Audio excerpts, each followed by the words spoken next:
Hello everyone, this is Karst, and welcome back to Disco Elysium. So last episode we finally opened the blue door, we had a lovely game of pinball, learned a little bit more about our lovely partner in crime here, and have discovered a way into the back area behind Klasji's apartment. So I'm just going to explore and find out what we see out here.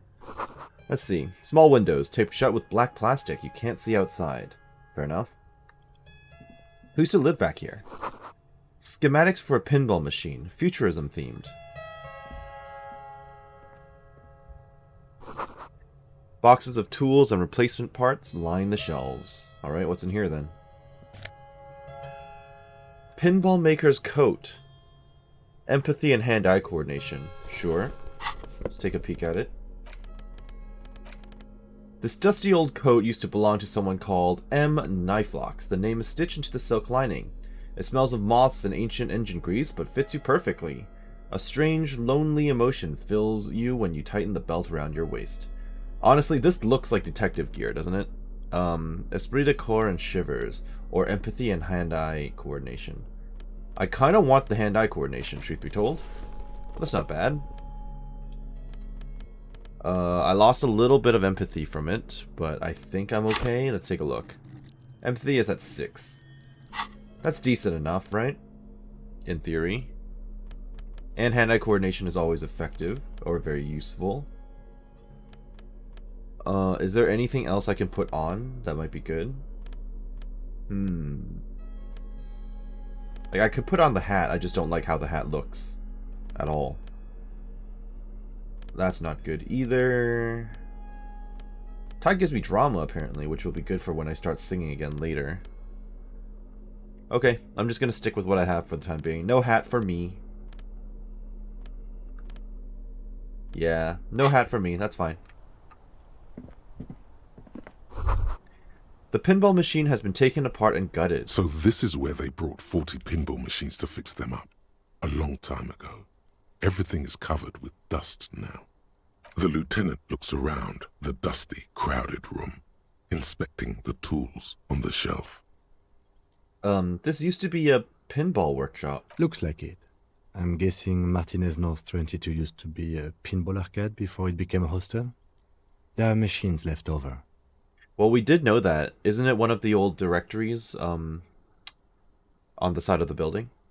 He taps his foot. A creak. Some dust falls off a shelf. Downstairs in the hall, next to the main door. One of them even works. I've seen one of the hearties bang away at it. Oh yes, I've seen that one out in the main lobby area. Remember the dice maker? Then that means... Whirling in Rags was once the East Delta Pinball Arcade. This is all that's left over from that. Ah yes, as the novelty dice maker said. This has absolutely nothing to do with the case, I'm sure. But I do like a nice little connection. He makes a note in his notebook. But then it went bankrupt. Your skin crawls from making the connection. Okay. Looks like they gave up on fixing the machines at some point. At some point, 20 years ago, 15 maybe, before pinball went out of vogue. Could this mean the Whirling in Rags really is part of the Doom commercial area? If that's true, then our cafeteria manager is not going to like it. We should tell him what we found up here, omitting that suspicion. He looks around. He does not appear to be the kind of man who likes his establishment to be part of a neighborhood ghost story about bankruptcy. Stupid superstition. But still, it would be interesting to see what the cafeteria manager thinks of this. I kind of think he wouldn't believe in it. Like, that sounds a little bit like superstitious dribble, and he doesn't seem that type. It's not a ghost story. It's a curse, and Gart ought to be made knowledgeable so he can perform counterspells. I think I should let him know, but I don't think I should say that the curse is real or anything like that. Because as far as we know, it's not real. Hello. There's a tiny hole in the wall. You see a bedroom on the other side. Was that constructed... This is probably this used to be an entire level, wasn't it? I don't think anyone was creeping on the lady. You can almost see the shape of a man and a woman writhing inside, bathed in drug sweat and dirty linens. Bottles lie around everywhere. What were those people doing in there? You lean closer to the peephole instinctively. I bet they're doing something quite unnatural there. Uh-huh. Sensationally unnatural. Okay, but you're not implying that she's actually in there, right? She's out there right now. There's no one with her. Anyway, I think I can see into Klaji's bedroom from here. You can barely see through. Better not to jump to sensationalist conclusions here. Yep. He leans closer to inspect the peephole. The footprints on the floor, however, definitely suspicious. There are footprints here? Okay. He points to the marks nearby on the floor. Wait, are there footprints here? Can I open this from the inside? This is the inside of the barred door you've seen before.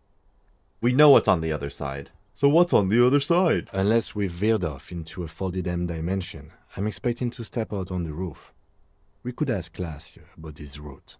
See how she reacts? Correct. Folded M dimension, a reference to the popular science fiction series In System. Look who's in a good mood suddenly and reads science fiction. Let's unbar the door. Not seeing the footprints at the moment, though. Let's do a quick save and then head out onto the roof. Hey, Glacia. We found a way out through here. I need to talk to you anyway. Hello, officer. What brings you up here again? Yeah, I need to investigate you anyway, so... 17% on volition. That's very low. I can try it, but then I might have to boost it. I'll Why return not? later. I'll be here until 11 p.m. drinking coffee. Let me see if I have anything else that can boost volition for me. I don't think I have much that gives me that, to be honest. Empathy... Nope, nope, nope, nope. Nothing here. Volition is like one of the only stats that where I've never found anything that actually boosts for myself, I think. Yeah, I have nothing here for volition. It is what it is. Alright. I mean, I'll try the check, but I'm Hello, gonna fail. officer. Oh, maybe I should do the conversations first. What brings you up here again? I need to talk to you about your room again. Yeah? That door there, point to it. Did you know it leads to a downstairs elevator? I did not. Mystery solved then. I kept wondering where it led. She takes a drag of her cigarette and smiles. There may be more to this mystery at some later time. She's holding back. Let's make a mental note for now. There's a peephole on the other side looking into your bedroom. A peephole? You mean like a hole in the wall? Yes, looking into your bedroom, miss. The lieutenant points to her window. The unmade bed is visible through the glass. Okay. There's a pause as she processes this information. A jitter of fear and disgust moves through her body, beginning from her shoulders and ending in her hips. The cigarette tastes foul to her now. Do you think this is somehow connected to me?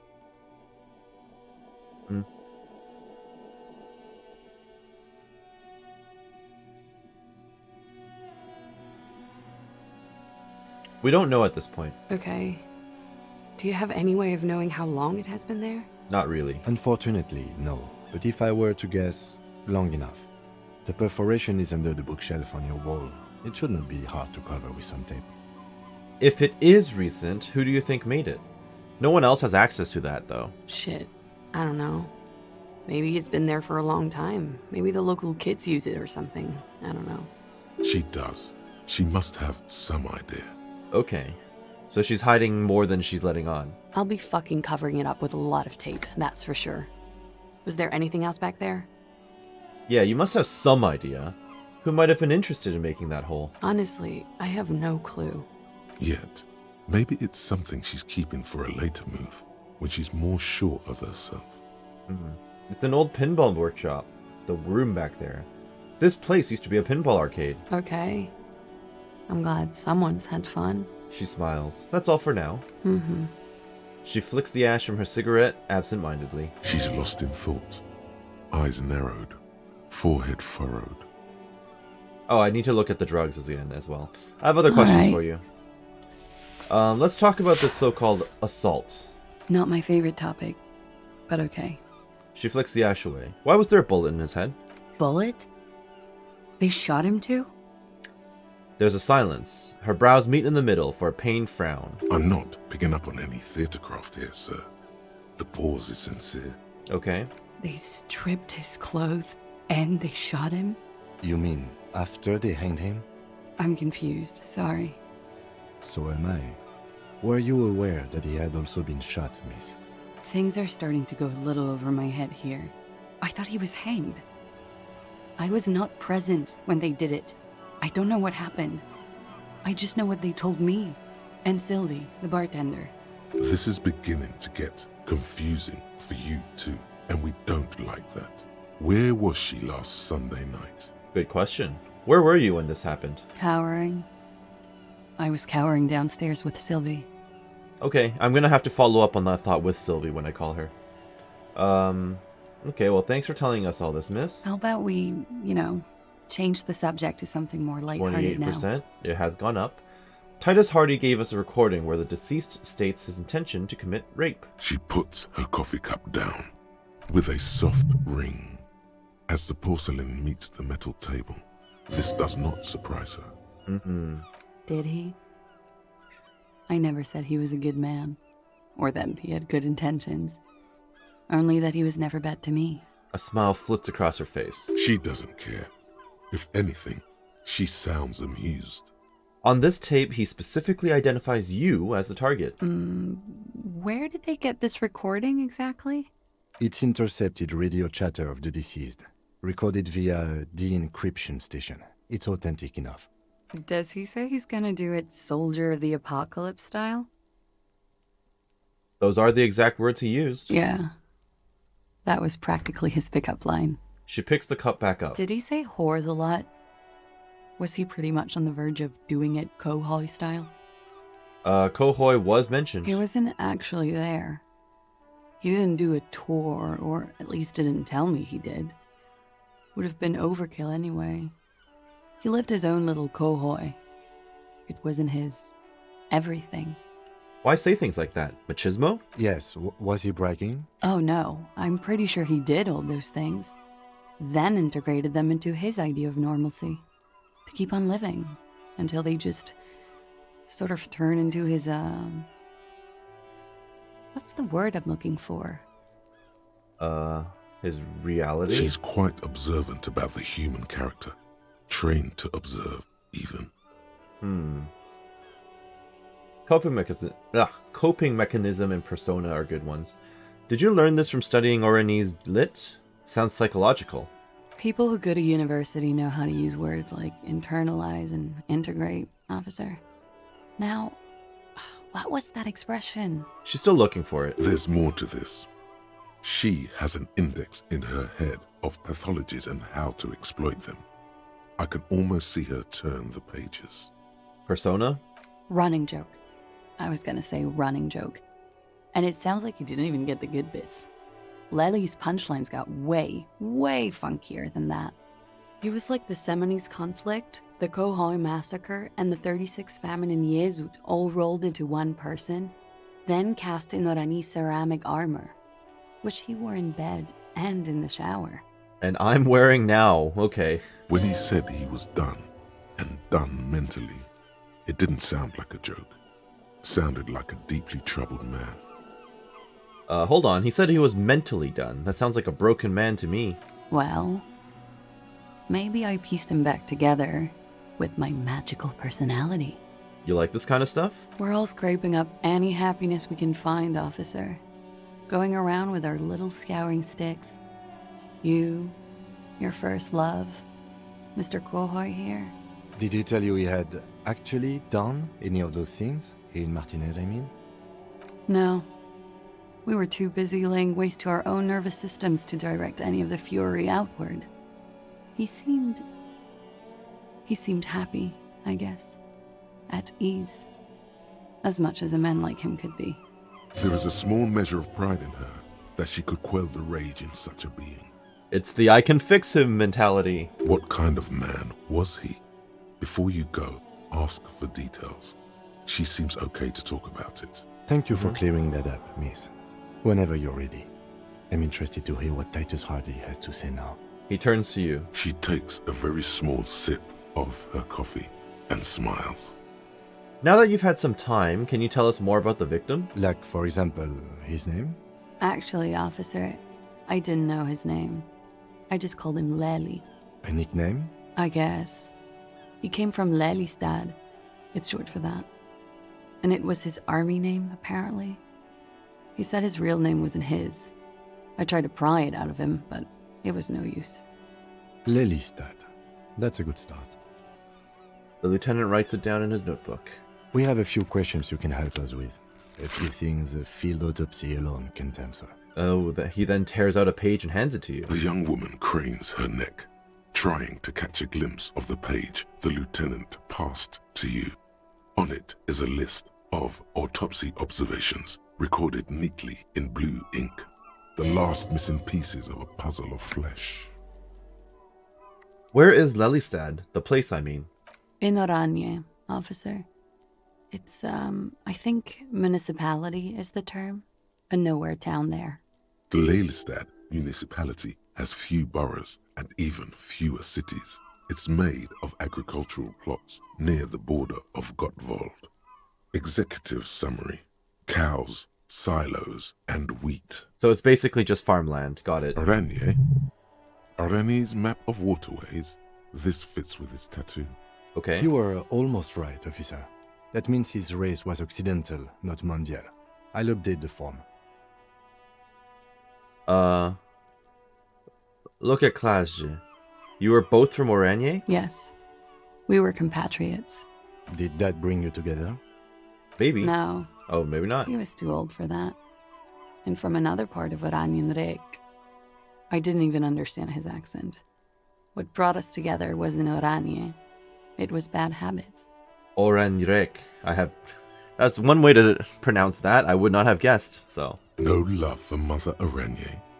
But wasn't he a soldier? This could be worth pursuing. A military man, but not a patriot? No. He left the National Service after they taught him to do what he did on Seminine. He wasn't the flag-waving kind. He was the making money, killing people kind. Okay. He was by no means a stupid man. A people person. A small platoon leader. Certainly not a patriot. She takes a long drag of her cigarette, then washes it down with coffee. You don't seem much like a patriot yourself. Mm-hmm. There is nothing on Muindi. The old, old world is dead, and we both knew it. Maybe Oranje did bring us together. In loathing. I love Revachol, though. I hope she loves me, too. She looks around, the wind in her hair. How old was he, miss? He was 42. 42? Are you sure? I would have had him above 50. He had many scars that made him appear older. But no. The memory makes her smile. We even celebrated his birthday, like, some weeks ago. It was a funny 2 days. He had little reason to lie to me. Looks like you were right, officer. The lieutenant taps on his notebook once, as though assigning some kind of point. Points aren't good. Oh, Have good. one, you old dog, before we all die. I did not know that this was a competition, Kim. It isn't. Police work is a cooperative sport. Fair enough. There is no challenge without competition. There must be an opponent. This is clearly sports for him. Something like archery or darts. It's still about getting hits right and not missing. That's to pinball for me. Heh. I just like to get autopsies right on the first try. Where were we? He makes another note. He's lying. His eye color? Blue. Light blue. They were like little blue galaxies, you know? It was strange, seeing those eyes in his fucked up face. She stops, her eyes half closed, and continues. Pardon the swearing. She takes a drag. I do him an injustice. He wasn't ugly. And he had a beautiful, soft voice. Very surprising, what with all the scarring. It was quite something, watching him speak. He had a combat wound on his chin and mouth. Yes. Severe. She seems to enjoy the word. It made him look like half his face was cracking away in some strange smile. That and those eyes. Ah, yes. His hair, if you can remember. The lieutenant suddenly remembers. It was light brown, almost blonde. He darkened it with brilliantine, made oily. Not nice to stroke. I couldn't convince him to leave it alone.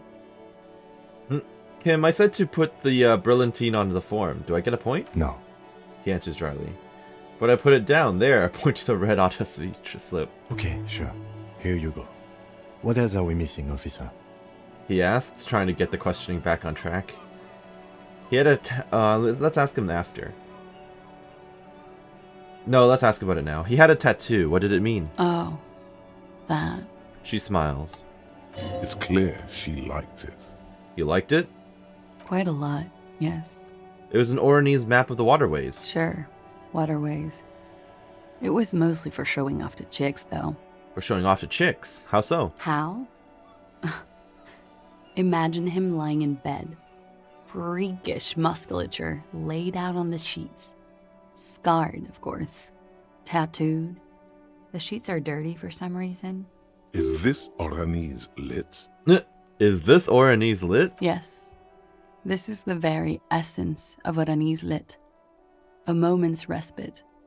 Dark and hopeless as the struggle itself. She leans even further back to demonstrate. He's smoking and drinking, of course. And his chest and shoulders and arms are studded with stars. Tens, hundreds of them. Maybe even thousands. And the woman goes like, "What was this, baby?" She points at the air with her sharp-nailed finger, picking out at an imaginary tattoo star. And he says, "That was too hardcore. Don't ask me about that." So she goes, "Okay, but what's this, baby?" And he's like, "Saw some bat shit there. Killed some loincloths." Fair enough. She lowers her voice comically. And so it goes. Star after star, port after port, third world country after third world country. And he's done horrible things in every single one of them. And you were the woman in this. Oh yeah. She nods. Can you tell us precisely what these mean? Hand her the photo. No thank you. She doesn't take I've it. seen enough of him dead. I can tell you what they meant without looking at them. She pours herself some more coffee. Go on. He was a blue-eyed boy with thick arms, from a small town.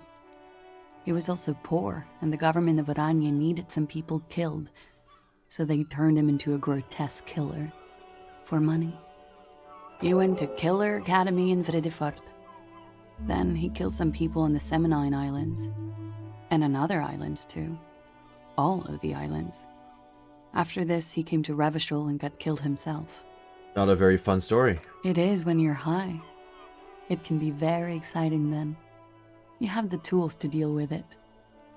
It's not a very nice story to remember when you're sober. She smiles faintly. A change of topic? Interesting. Okay, so that completed the task without needing to talk to the other soldiers. Interesting.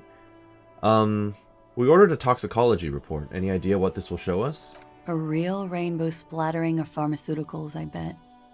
She grins. Barbiturates, amphetamine, sildenafil. How much does the toxicology report cost the police of Revachol? I can do it for half of that. Save you some money, make some myself. It's quite expensive, miss. But we'll manage without your help for now. Perhaps, miss, it was communism that killed him. Is the Union communist? They're a couple of shades pinker than that, no?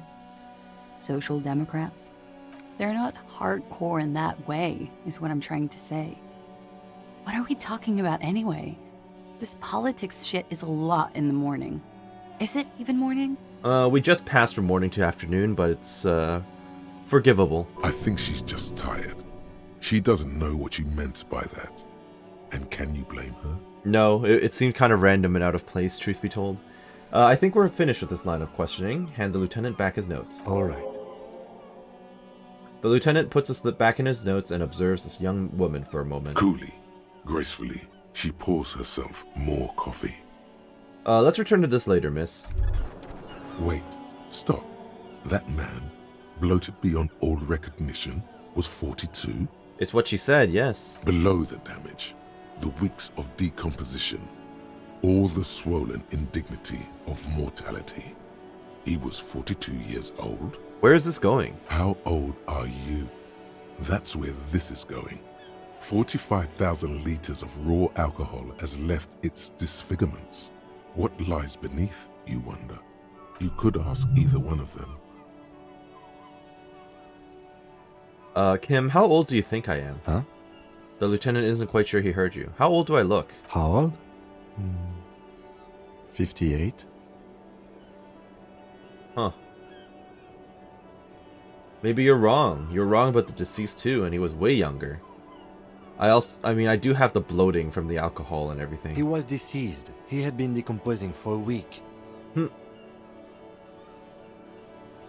I feel like I've been decomposing for longer than that. On the bright side, you've been getting a lot of exercise lately. True. The ravages of Al Ghul are nearly as extreme as that of death itself, Lieutenant Kitsuragi. There's silence. Then a little more. Here it comes. Mercy. Sure, you're 42. Let's go? He squints. Wait. This requires scientific measurements. Bring it on. I'm not afraid of the truth. To the laboratorium. Thought gained. Date of birth generator. Okay. Research bonus is none, but it takes 7 hours. Your face looks like it's 58 and your body feels like it's 60. Your mind feels like it's lived for 1 day or 100. Both longer than they ought to be, the day and the century. But for how long then has this thing been attached to your sentience walked the planet's crust? Time to start racking those brains of yours, Elder One. When and where were you born? I don't know, but let's find out. And I will internalize this one. Let's go and check out her medication again. Maybe I can get away with... Wait, no, that's not what I wanted. This window. There, okay. Maybe I can get away with washing off the stench of death in her in her sink or something. Open the door. Thank you. This medicine cabinet is stocked with drugs, plus an old toothbrush, and... 72% chance now. Let me get some more electrochemistry going. Pretty sure there was another one around here that gave me more. Yep. Honestly, that feels pretty good as is. Where are we at now? This medicine cabinet is stocked with drugs, plus an old toothbrush. Okay. And 92%. Is there something more interesting here? a bright orange bottle with peptide stamped on it, in sunny, happy letters. Jackpot, baby. That's the stuff you're looking for. Your palms begin to sweat just holding that little plastic container. Preptide. Filthy narco.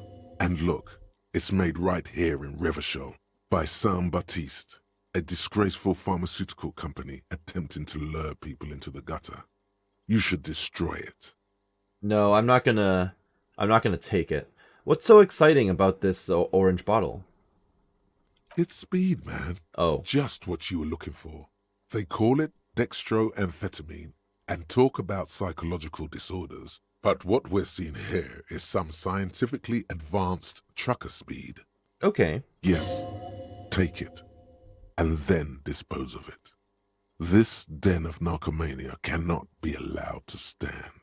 Lieutenant, I also see a brand called Preptide. Preptide, a euphemism for pharmaceutical amphetamine. Prescription speed. The fuck are you waiting for? Let's get super fucking preppy. I told Kim about it, so now now the check is harder. I'm not taking it. Okay, well then, that was kind of pointless. Put that interfacing back on. All right, let's go ask question Klasji again. I know it's a low chance of success, but I might as well try it now and then come back later. Do it! Look her in the eye! She looks back. Yep. Time moves slowly. The triangles of her face rearranging into a weary smile. Don't worry. We will protect you from her beauty. We will consult you through the reefs and sounds of her persona. We will see through deceits. You are shielded. You are wise. You are advised. There are muscles on long white bones that line her limbs, just below the silver jumpsuit. Am I just staring at her body now? Great. Thanks, electrochemistry, making me into a perv. What is happening? Nothing. Just time passing. Don't worry. You are not a fool. Anything out of the ordinary and you would be notified. Uh-huh. Air moves in your windpipe. Your heart beats. You're a detective. Get back to detecting. Am I being beguiled? She presses her elbows against her waist and slowly turns her head. Her hair brushes her shoulders, making a small hissing sound, almost imperceptible. Avert your eyes. The strange moment ends. It was brief, no longer than 2.2 seconds. Okay, let's return to this later then, miss. I'll be back later to deal with that check. Okay, autosave. Let's tell Gart about what we found out here. Hello? Nope. Where is that thought? Here it is. She's made about 4 months of payments for this room. Sure. Actually, can I go back? Oh. Nothing on the front page rings a bell. Strange. Can I go back in this room or no? Oh, I can. I just can't sleep here. Kim also tries not to look at the pile of taped viscera on the carpet, or the weird suitcase on the hat rack, Fair. or the potted plant dying in the corner.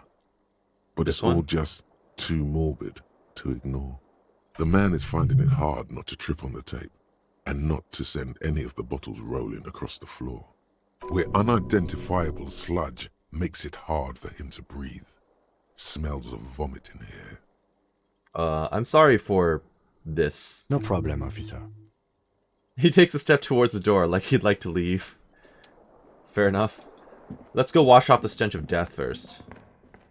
Is it the mirror? A mirror hangs on the bathroom wall. It's Wow. barely covered in steam anymore.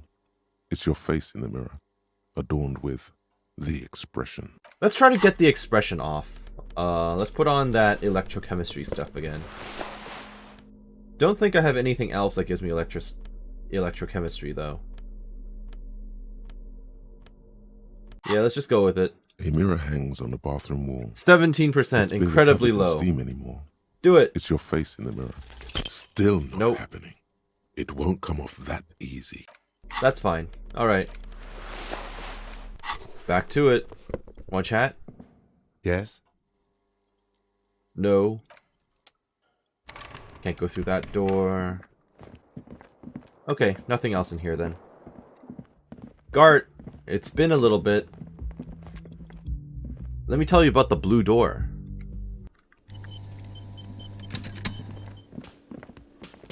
Hey, was there something you needed?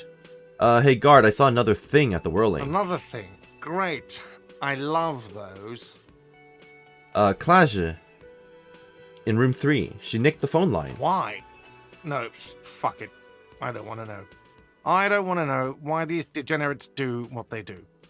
I thought we had one good guest in the building. He stops himself. He really doesn't like it being classier. You have Lena. Lena's a good customer. Yeah, well, she's not a guest, is she? True. What? Did someone mention my name? The woman chimes in. We were just paying you a compliment. And finding out a degenerate from room 3 nicked the phone line. Everything is okay here. Yells and turns to you. Good thing that guest pays for her stuff on time. I'll forward her the bill and be done with it. Was there anything else? I'm gonna mention Why? again. He really doesn't like it being classier. It's Classia? I keep messing up her name. I keep pronouncing it wrong. I bet you didn't want it to be her. What's that supposed to mean? Fuck Oh. you, buddy. She's not my taste. Good thing she pays for her stuff on time. I'll forward her the bill and be done. Wow. She really isn't his taste. Her spell hasn't spread here. Fair enough. But I mean, we know he's into Sylvie. Now, was there anything else? I have like 4,000 coasters to stack. And then I need to wash dishes because it turns out I have to do that too now. Gart, what if I told you... Well, actually, let's do this first. There's a peephole in the wall. What wall? Upstairs in the secret back room, right next to Classia's bedroom. I think it's used for looking in on guests. I don't think he's responsible for that, though. I'll have it fixed at once. Thank you for letting me know. I assure you, the Whirling does not abide spying on its guests. The color has drained from his face. I don't think it's him. But I'm going to follow this train of dialogue anyway. Are you sure you haven't been spying on your guests? Absolutely not. He breathes in and out. Fuck you for even implying it. It wasn't Fair. me. It wasn't my stuff. The establishment will look at it and ascertain what it was. Fair enough. I can't blame him for being upset about that. Well, he's definitely not lying. He wouldn't endanger this business like that. Sir, he was only asking a question. It's his job and mine. See that it's covered. Thanks, Kim. You're always good for the diffusing of situations. Yes, I absolutely will. He calms his breathing. It's been a bit of a day, and now a hole in the wall. Alright, you've been notified. Thank you. I'll patch it up personally. Was there something else about the establishment? I hope not. Gart, what if I told you I got into the back room, behind the blue steel door? Oh, okay. Well, He controls I his did hear you excitement. make noise back there, so good for you. He's really holding himself back here. It takes a lot of willpower not to ask.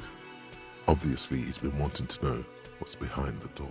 Aren't you going to ask me what's back there? Okay, what is back there? Skeletons. Pinball machines, a pinball workshop. Ha! I knew it. I've always wondered where those machines by the door came from. And they told me there was some kind of pinball thing here too. I knew it. Were there any back there? In working order, I mean. Why? Do you want to play? Because I might be up for a game. No, I was just wondering if you found pinball machines there. He appears to be making a calculation in his head. I mean, it could liven up the business or generate some more income in theory. But no, most of them don't work. He was wondering about something business related, about how much money he could make of one. Thinking of turning this place back into a pinball arcade? No, but we could diversify the entertainment options, seeing as you've opened the door back there. Well, the machine we have in the corner now is broken. He scowls. It wouldn't hurt to get a little life in here. Other than the hellish karaoke machine. That one's always causing trouble. You just wait till tonight, then I'll be causing real trouble with the karaoke machine. Yeah, those numbers he's adding up must be making good sense to him right now. Sounds like he cares about the place. He's not going to be overjoyed to hear that it's part of the doomed commercial area. He should still know. You have to be forewarned about these things. I have to warn you, I may have discovered that the Whirling is part of the doomed commercial area. What? Why would you say that? We're at a completely different address from that whole thing. He looks mildly startled. So he knows of the doomed commercial area and its address. He's thought about this. Ah. Wait, so you know of the curse? Everyone knows of it. The Whirling is listed on the intercom outside, as one of the businesses in Building B. You should get your wiring fixed. I tried to call and I couldn't reach you. I've been working here for a long time, and that intercom has never been used by the Whirling. Let's go for the optimistic approach. The Whirling was once part of the East Delta Pinball Arcade, which failed. Although perhaps the Whirling will escape the curse. Does this look like part of a doomed commercial area? This pre-revolutionary tilework? These high ceilings? The nice rooms? Well, most of the rooms. For 14 years, man. That's how long I've worked here. I've kept this place up through hail and through sleet. Fuck me, if some doom ghost... He steadies his voice. He's done a fine job too. Though he's spoken of the place dismissively before, the hostel is actually very important to him. You really care about the Whirling, huh? Yeah, it's slowly growing on me again. It's beautiful in its own way, especially for this neighborhood. I've been trying to keep it that way, Fair enough. even if it is part of the damn doomed commercial area. You shouldn't be so worried about that label, you know. I don't place much stock in the curse and so on, but the label frightens the clientele. Who wants to stay at a doomed hostel? Everything's doomed enough without that. Okay, well, who owns this place then? Some real estate management company. They never come around here, just collect money from afar. Honestly, I think some money laundering might be involved. And who named it Whirling in Rags? Well, it sure as hell wasn't the real estate company. It was you? You look surprised. What? It's a great name, I know. Cafeteria managers come up with great names too. It's from a song. A song. Hail, Holy Queen, by the Ateniers. Hail, Holy Queen of the Sea. He quotes. You're whirling in rags, you're vast and you're sad. Good pick. The lieutenant nods. What about those other cafeterias you manage? What about them? One is a basement dive frequented by chain-smoking communists. I can't tell you how sick I am of Kraz Mazov and Ignis Nielsen and all those old ghosts. He shrugs. He's hesitating, not sure if he should share this information with you. Encourage him. And the others? The other is a kebab cart. It's very successful in its way, but it's nothing like the Whirling. Well, good luck to you with this place then. Luck has got nothing to do with it. I need to think about where I'm going to place those pinballs. I have a feeling they're going to help. He looks to where the hidden room is. Against the doom, it's implied. So, if you didn't have anything else to tell me about my establishment, can we, wrap it up? Alright. Yes? That's it. Bye. Well, that was invigorating. I guess I can talk to Titus again. Wait, I have... Oh, this... Wait, what? This is still here. There are strange doors in the Whirling. No one knows where they lead. Find a way and see what's hidden there in the hostile cafeteria's forgotten corners. Uncover the secrets hidden within the secret passage. Didn't I just do that? Why is it still running as a quest? Did I miss something? I don't think so.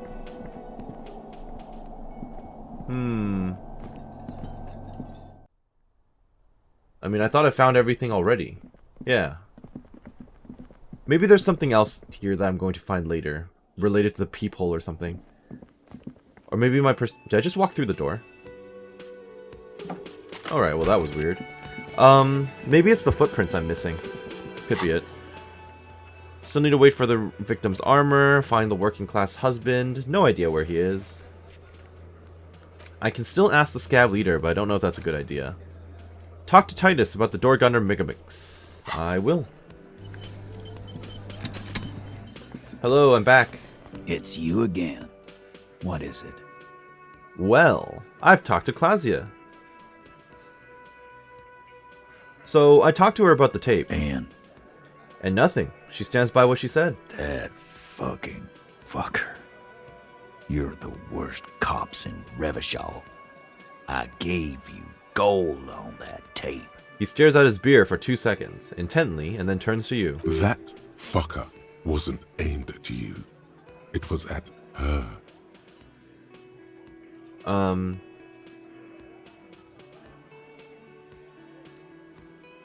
It was dark stuff, but it didn't prove anything, and it didn't change her mind. Dark. Dark is when you start a goddamn death rock band. He said he'd rape her. He shakes his head in disbelief. What did she have to say then? Fine by her? This is what people are supposed to be like? Fucking whoop-de-doo. She did not say whoop-de-doo. I can confirm that. Thanks, Kim. I see what you're doing there. Let's push him. She didn't? Well, whoop-de-doo then. He's too angry to drink his beer. He just stares at it. Maybe this is going to... This is definitely going to push him. Let's just go number 2. It did not come as a surprise to her, and she definitely wasn't scared. Yes. In fact, I think she thought it was a little funny. The lieutenant looks at you and then him. Funny. No good goddamn psycho whore.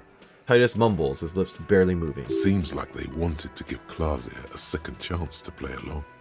She still didn't. Right. All fucking righty then. I guess it's good then. That fucking... He slams his giant fist on the doorframe. Please try to control yourself in the presence of visitors, Titus. Her voice is a bit softer than earlier. This is just perfect. Just fucking perfect. Any thoughts on this, lawman? Titus rubs his chin with his palm as if trying to grind it smooth. Women are crazy. Irrational.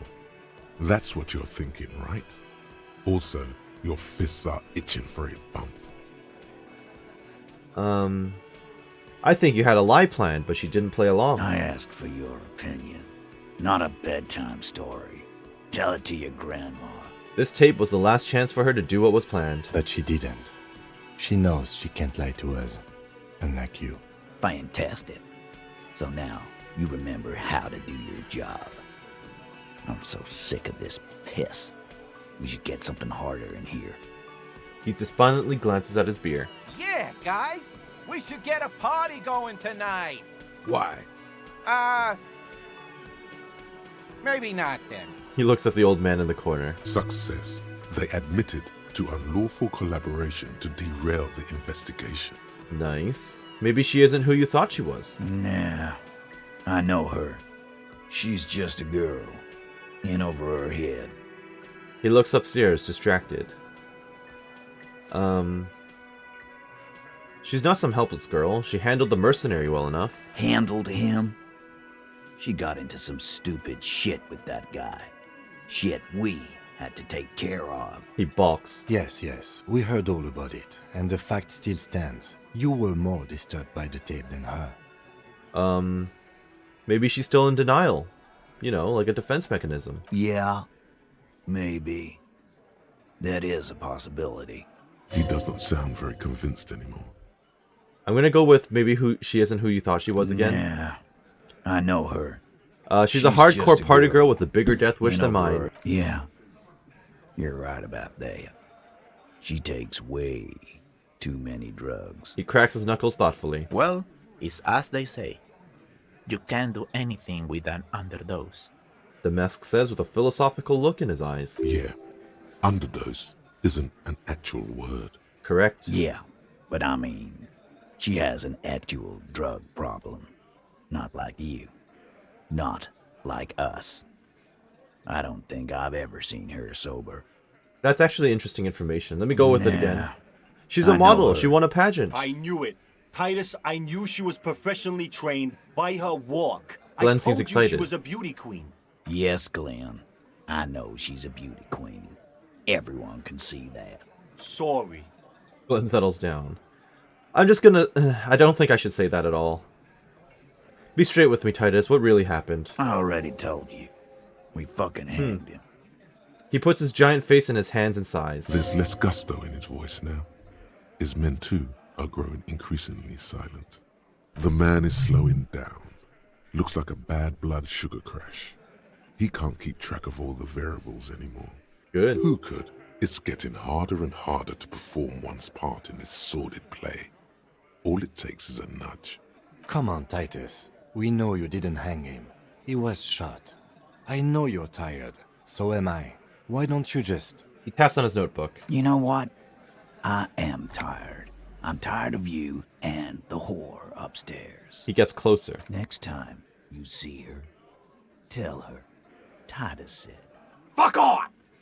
He throws his beer can down. This is the petulant rage of someone who's at the end of their wits. That lying, scamming. We're done. This is over. You understand? Your little investigation is over. Seems legit. Yeah. There's silence in the room. Alain starts saying something, and then thinks it's best not to. On the floor, beer drips out of the can into a small puddle. No one does anything about it. Thanks, Perception. I don't know if there's a purpose to that. What is this quiet funeral shit? All we need is some beers in us. He looks around. Bartender, 20 beers for the Dock Workers Union. Why do we make it 40, huh? Why do we make it 100 beers? You're not loud enough. A man shouts from behind the counter. 100 beers? Now we're talking. Hoppity hop over here, cafeteria manager. 58% on the rhetoric. 58%. Let me quickly see. I should just give it a shot and then I can put on more pants. Put on more pants. Put on more gear that gives me a better chance. Go for it. Convince Nice. Titus he's being manipulated. You should know by now. Titus Hardy will never falter. One of his boys will. Just remember, it's about more than Glasia. It's about these men and Martinez. Their district. Their responsibility. That's it then. Case closed. Look around. We're going home, Kim. Huh? The lieutenant raises his brow. He'll get it. Go on. Write it down, Kim. In Martinez, they just kill you because they don't like you. Got it. Kill takes out his you notebook. Because they don't like you. All because...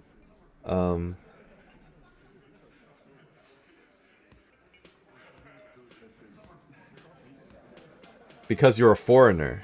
Goddamn right. don't come around if you're not from around. Fuck you! I'm not from around. That's not why we... There we go. Don't come to the wild north if you are not white enough. He jots down a note.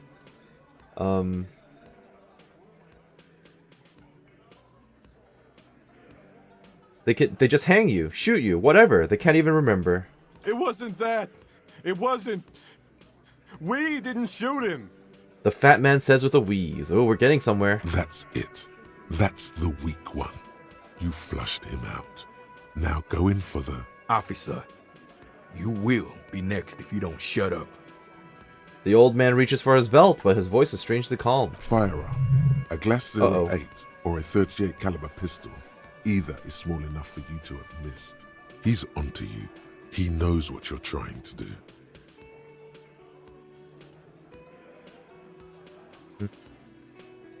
Let's look at Kim first. The lieutenant has put down his notebook. His hand is resting on his holster.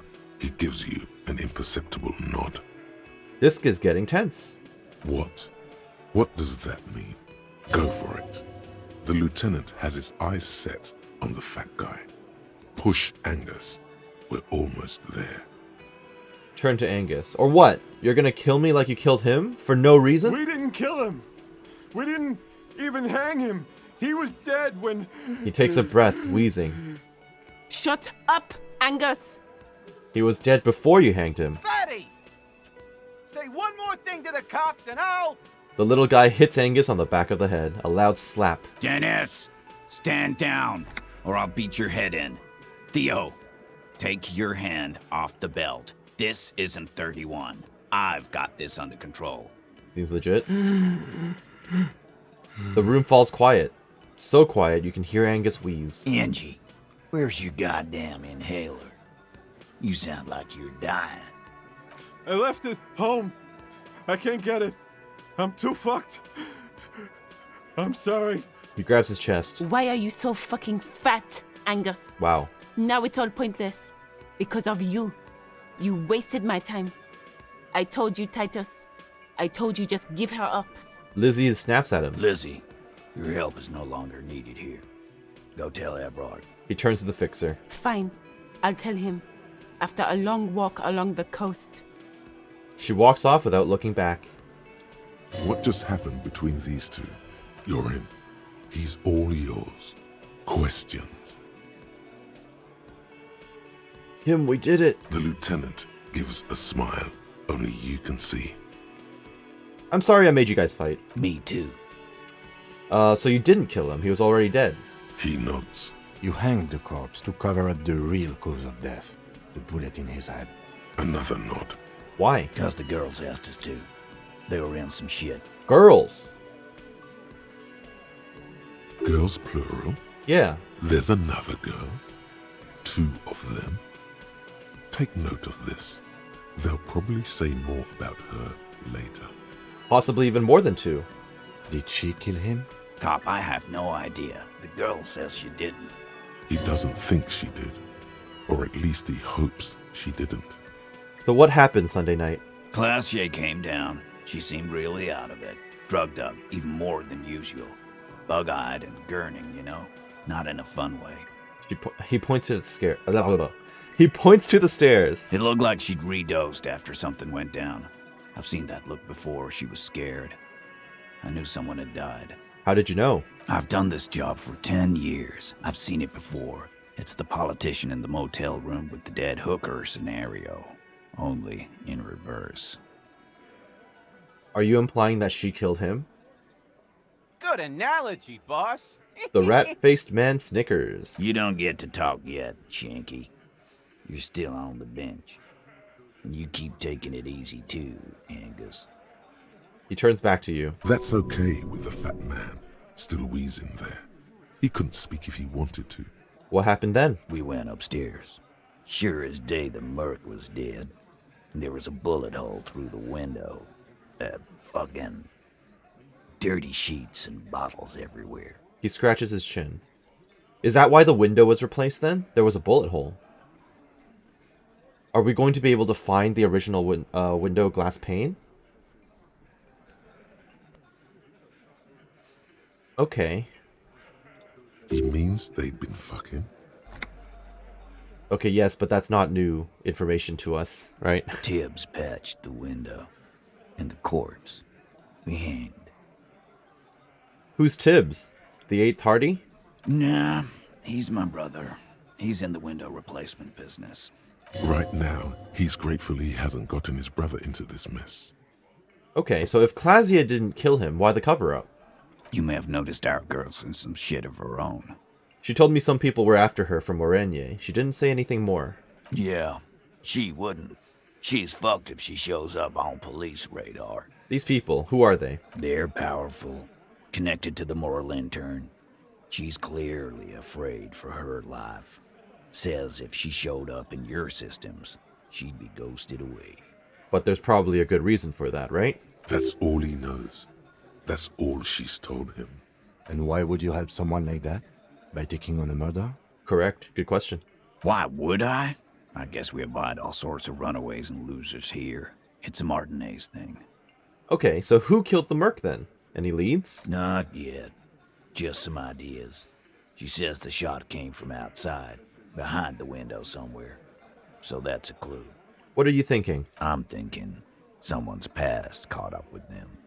Either hers or his. Fair assumption. Hers, you mean? I mean the people after Claudia. Maybe the shot missed. Maybe it was meant for her.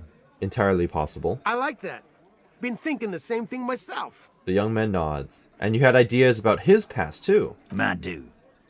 One of those mercenary buddies of his could have done it. They got guns, training, years of bad blood, probably. Or it could have been someone else from Crenell. He pauses to think. Tell you what I'd do. Check out the coast for vantage points. Maybe consult with a ballistics buddy of mine. That's what I'd do. If I wasn't too busy doing this clown dance with you. Okay, so I'm going back out to the coast. I wanted to go out there anyway because I still need to deal with the church. Okay, and you can apparently introduce me to a ballistics buddy of yours. He's calm now. Threw all that turmoil away and became himself again. These theories, not bad. Don't buy either one, but still, this guy's not as dumb as he looks. True. And whose idea was it to hang him anyway? Hers? In a manner of speaking. Care to elaborate on that? Remember the two girls? He may be talking about the other one. Earlier you said the girls asked for your help. Was this the other girl? Is Sylvie involved in this somehow? That's right. It was her idea to hang him. I liked it. Oh, yes. For political reasons. It sent a good message. It's her, isn't it? The drug trafficker. The missing 8th Hardy. Fella, you think too much. He's off all right. You're gonna hurt your head. The big guy steps towards you. A little too far there, but you're definitely right. That woman is just affiliated with the Hardy Boys. You don't know her, anyway. You know, it's okay for there to be a Hardy girl, Titus. We're Hardy Boys. And that's it. His face sets like concrete, and he shakes his head solemnly. Sure, but can you tell me anything about this affiliate? Name, current location? He's obviously going to stonewall me here. He's not going to tell me anything. Nope. You're not getting to her. It's Claudia you want to talk to. Thank you for this, Titus. I'll go talk to her for the last time. You do that. Hey, cop. Before you go. He grabs his beer and swirls it in his hand and thinks of something. She, Claudia, came to Martinez to hide. Many of us did. This is where you wash up when there's nowhere left to go. The Union takes you in. Now, she refused that protection. But you would still prefer if we didn't take her away. That's right. If we didn't take care of the people who end up here, this place would just be a couple of ruins and some cargo containers. This will entirely depend on the nature and magnitude of her crimes and why the moral intern are after her. We'll take that into account. Yeah. The lieutenant slides his notebook into his coat pocket. He turns to leave. Okay. Well, that was interesting. I'll talk to Claudia another time. In that case, Sylvie, do you know anything about Klasia? Inside, you see a set of steering levers, a radio microphone. This is Precinct 57. Connect me to Sylvie, please. Just a second. Sylvie Malaika on the line for you, officer. Yes. Hello? Hey Sylvie, it's me again. Oh, great. What else do you need, detective? Tess Clasier's story. Was it you who called this for police? No, not me. Do you know who made the call? Sorry, I don't. People don't have... So the Union has a phone. Seems like Glacier wasn't lying when she said it was her. This corroborates her story. She made the call. Okay. She is the fairest of them all. The ugliness of lies would never escape her lips. Alright, next question. Go on. Okay, interesting. You hear the call breaking. Anything else I can help you with, officer? Anything else about the boots? Yes. Oh, I got good. the mercenary's name and a few biographical details. Are you ready? Sure. The lieutenant leans in to listen, notebook in hand. Shoot. That suit of armor was issued to an Oranese citizen named Ellis Kortenaer. That's E-L-L-I-S K-O-R-T-E-N-A-I-R. Exact date of birth, unknown. He was signed into the Lelystad County Neonatal Care Unit on 28th of February, 09. Neonatal care unit. He was found as a newborn in a leaf compactor near an abandoned farm. He spent 4 months in the neonatal unit, survived apparently, and was assigned to a foster family at 2. According to Klasia, Lele said his real name wasn't really his. Perhaps that's because he was fostered. Decent likelihood, yes. This is what the ICP knows about him. He was raised by foster parents, entered the Eastbrand Military Academy in Vredefort at 17, then served in the Oranese forces till he was honorably discharged in 41, just a year before the Seminese conflict. Then the armor followed him to Seminine, or at least I assume it did. And that's it. There are no records of his employment in Crenel, or any of its other incarnations, or him even entering Revachol. Wait, he was found in a leaf compactor? It's a garden tool used to press leaves into these cubes. Yikes. It's a detail the hospital had, the only detail in these files. So I thought it would be good for you to know. It is. Thank you, Alice. Any information on his foster parents? None, officer. Sorry. So all we have to connect him to Crenel is the armor. Even that is a small miracle. These organizations usually double-check their inventory. Thank you, Alice. Great work. He leans closer and shouts. No problem, Lieutenant. She sounds pleased. A compliment from Lieutenant Kitsuragi. Not bad. Well, we have his name and service record now. The name. This is very good. Ellis Cortenaer. He says to himself. Sometimes police work is about human dignity. About giving back names to anonymous victims. True. I'm glad the inquiry was helpful to your investigation, officer. Did you have any other questions? I'm done with the radio now. Thank you for your time, Alice. 57th, over and out. Her voice disappears into the void. In the cabin, you see... Alright.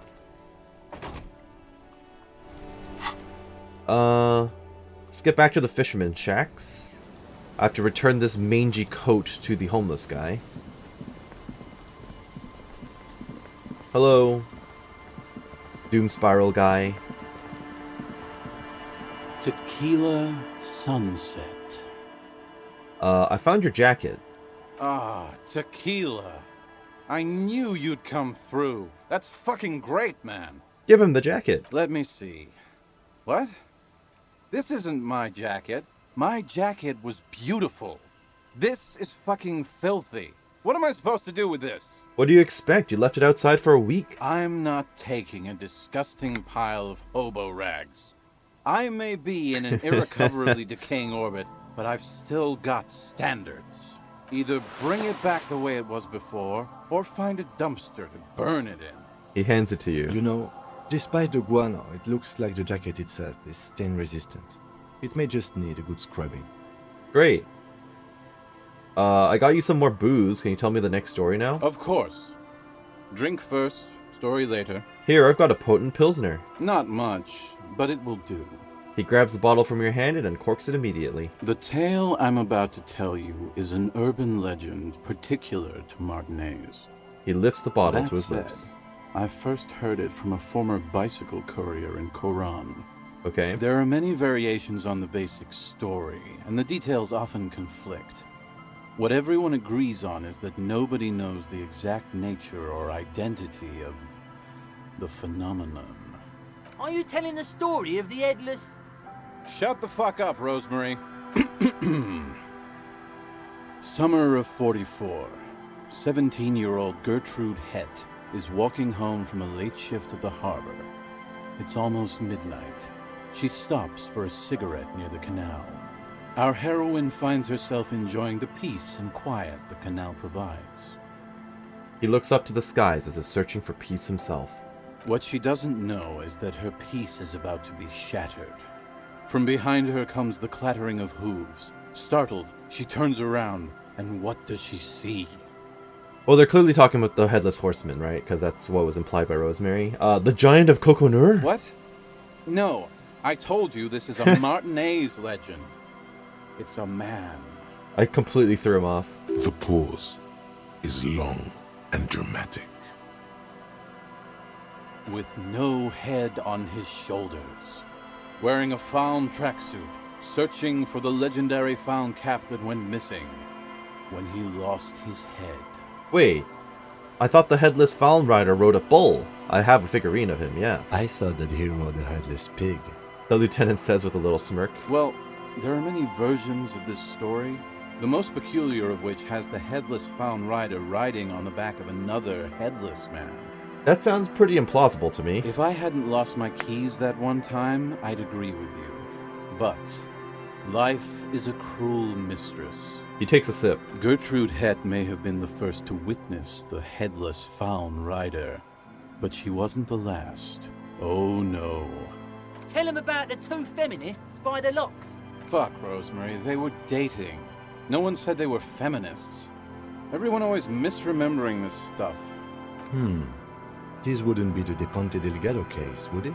Wait, what? What? You know it. I know nothing about it. Tell me. I've read the case file.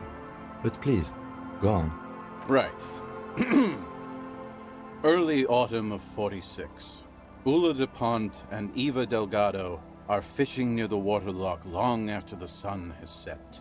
Are you talking about the waterlock specifically here in Martinez? I guess you are, yeah. The wind picks up. A sky already dark now blackens. Water starts falling from above. The first cold rain of the season. The women are caught in the downpour. They act quickly. Eva gathers the rods whilst Ula turns around to reach for the tackle box. Don't turn around. Don't turn around. When she sees something, her shriek is so violent that the residents of the nearby apartment building believe lightning has struck. But there is no lightning. Only a heavy downpour and the silhouette of the Headless Found Rider looming on the horizon. Oh, so this is another story about the same quote-unquote ghost? Ula makes a run for the shore, but Eva slips on a wet rock and disappears into the cold, cold canal with nary a sound. Her body is never recovered. He looks you straight in the eye. Now I'm kind of like, hey, are we going to find her body in this? It'd be kind of cool to see the results of urban legend, but it's not really just urban legend. There was an actual case file. What did the case file say? Ask him. Naturally, Ula de Ponte became the prime suspect in the disappearance of Eva Delgado. De Ponte maintained that it was the so-called Headless Found Rider and that she ran, fearing for her life. Seems legit. He adjusts his glasses. During the investigation, it became apparent that there was a love triangle, the third party being some small-time businessman. I don't remember the exact details. The leading theory was that an argument broke out on the jetty and De Ponte pushed Delgado into the canal, then cooked up this stupid cover story. Was she arrested? No. She committed suicide before she could be taken into custody. Ah. They found her in the bathroom with a rifle, her face slowly peeling off the ceiling. Well, that's an image, alright? Not a pretty scene. No. Man, that's some grisly detail. Oh well. Here's to another case closed. He takes a hearty swig from his bottle. Anyway, that's the story of the Headless Found Rider. Pretty crazy, huh? Who was the Headless Rider before he died? Well, Tequila, that's part of the legend. No one knows for sure. There are a couple of possibilities, though. Some say he was an undercover cop who blew his cover and got beheaded by the vicious gang he had infiltrated. Now he rides, searching for his lost-found cap, plotting revenge. O headless brother, where art thou? Others claim he was a professional jockey who veered off course during a steeplechase, ended up in somebody's backyard, and got decapitated by an exceptionally taut clothesline. Even decapitation couldn't stop his commitment to the sport. Are you that committed? Personally, I think he was just some guy who hanged himself from a really tall tree, and the fall was so violent that his head came clean off. Okay. Coincidentally, at that exact moment, a horse happened to pass under him, and his beheaded corpse mounted it, where it remains to this day. But then, no one really knows. That sounds unlikely, but sure. For some reason, this does strike you as the most plausible theory of them all. Really?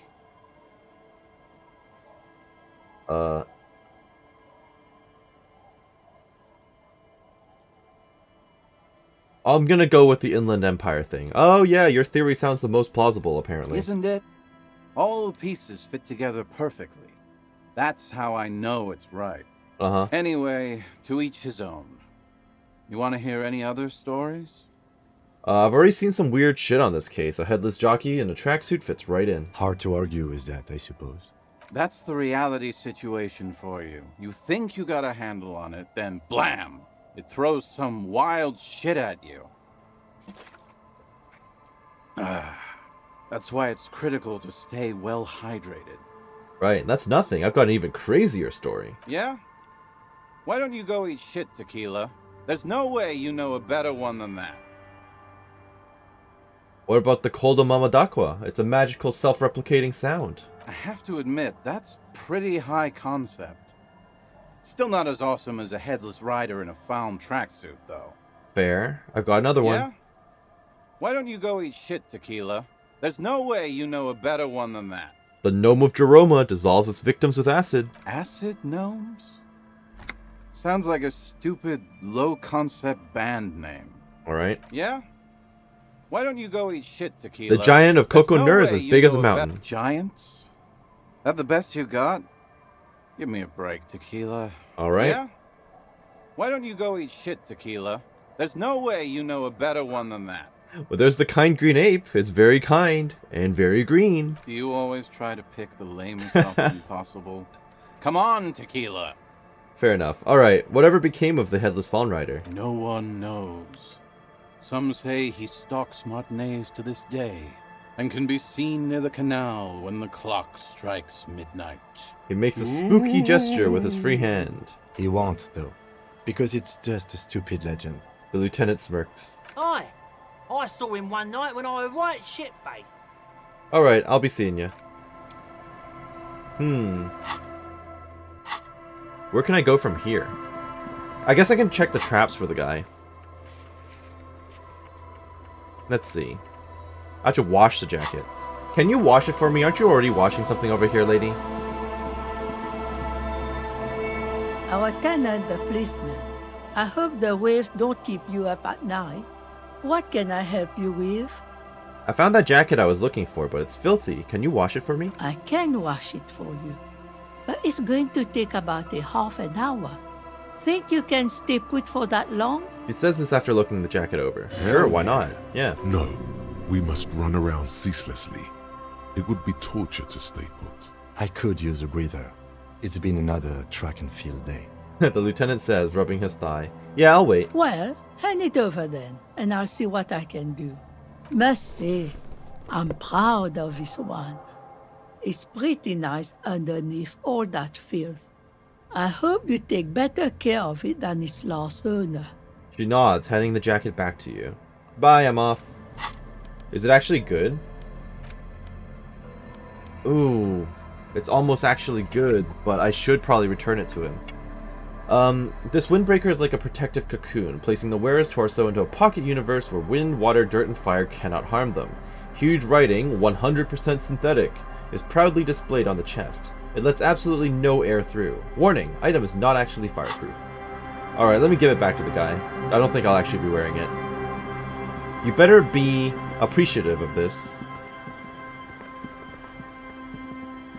Tequila Sunset. He nods in appreciation. Okay, here's your jacket. Fresh washed. My jacket? Yeah, the one you had me clean the seagull shit off of. A look of consternation crosses the man's face. He looks at you, then at his bottle, then back at you. Don't tell me you already forgot about it. What the fuck are you talking about, Tequila? What the hell are you talking about? Rosemary, what the fuck is Tequila talking about? Aye, that's the jacket you stole 2 weeks ago. From the kid who was making it with his gal on the beach. That's disgusting. I've never done anything like that in my life. You're both delusional. He scoffs. Found. That's medium concept stuff. It becomes abundantly clear to you how this man managed to lose his keys, business, friends, and girlfriend. So he has memory loss issues? That makes sense. I'm calling it. It's neurological. I went through a lot of trouble to get this for you. Take the jacket. You know what? Fine. Maybe I can pawn it for some booze. Aye, good thinking. Bye. Okay, so he's just crazy. Got it. Let's save. I'm also sitting on these 2 jackets still. Screw the world and piss something. I might put it on at some point just for the hell of it, but empathy and hand-eye coordination seems super, super good. Alright, let's see. I don't even know what else I can do at this point. Let's talk to her about the date, potentially. I know he's sitting here, but I need to see if there's any modifiers I can roll with. The waves are beginning to die down. Look at those little bastards. Simmer down. Simmer down, bastards. Why does she care about the waves so much? What is it with you and those waves? What is it with waves and fishermen? We need to be out there with them. Fishing, making a living. So I asked them to accommodate me. She tilts her head and looks at the sea. But until that happens, I can try to assist you the best I can. So, what will it be, officer? Yeah, I don't know a good spot yet. Looking for someone else. Never mind. How can I... Bye. I'll ask her on a date after I get that stuff out of the way then. Let's try to wash off the death stench. I'm gonna try one more time. I didn't actually try this last time, so I should do it here. An old mirror hangs on the Never mind. No death stench for me. Can't wash it off. I couldn't wash off the death stench anywhere. That's annoying. Or is that just gone? No, it's still here. You reek of death. Wash it off. Bathtub. Oh. Okay, maybe I'll just try that again later when I go to sing. In that case, not quite sure what this is about. And I never found the Ferris wheel, because there's a section up there that I didn't go to. Okay.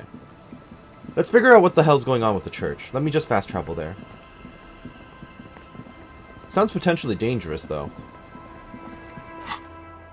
Church. Actually, before I go to the church, I should probably go and make the anodic music even better. Oh, what's this?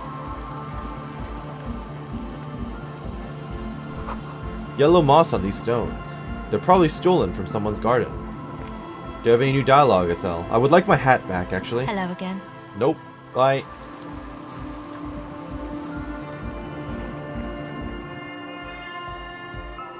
What's this? Cupre's Lounge. Engine starting fluid. The large-headed youth has closed his eyes, lost in the music. Sensing you, he opens them. Incremental progress! Yeah! Hey, I have a tape with me. Maybe you can use it to improve Van Eyck's jam. I forgot to actually go and get it fixed from the pawn shop, so let's maybe do that first. Darn it.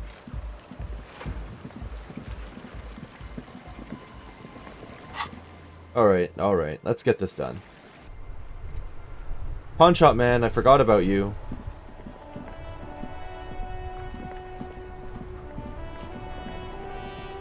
I will say this music is rapidly becoming nostalgic to me.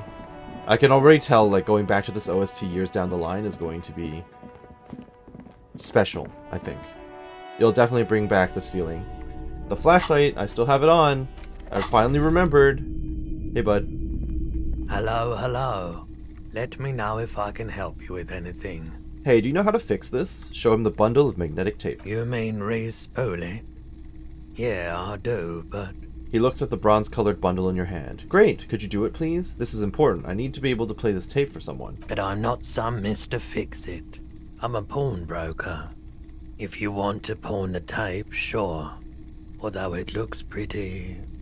worthless. Just explain why you need this so much. He's bound to understand. Worthless? It's not worthless, Roy. This could be the next big thing for the local dance music scene. Huh? What do you mean? He slowly taps his fingers on the counter. Do you know that old church down the coast? Yes. What about it? I met some young ravers near the place. They want to turn the church into a nightclub and play some weird neo-disco beats there. They call it anodic dance music. I promise to help them with that. Is it any good? The music, I mean.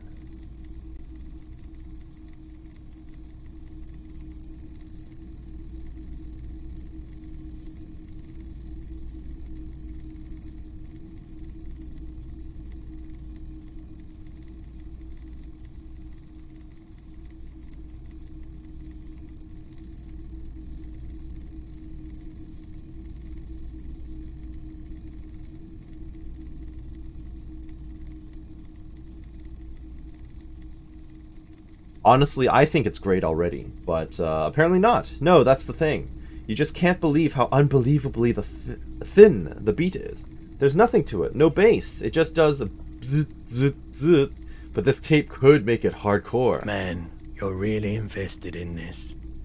He looks at the bundle of tape in front of him. It shimmers under the shop's dazzling light show. Okay, I'll help you out. It's going to take a moment, though, so just sit back and relax. Will do. You take some time to look around the store. The play of visuals all around the pawn shop is mesmerizing. Suddenly, Roy turns back to you with a reel of tape in his hand and coughs.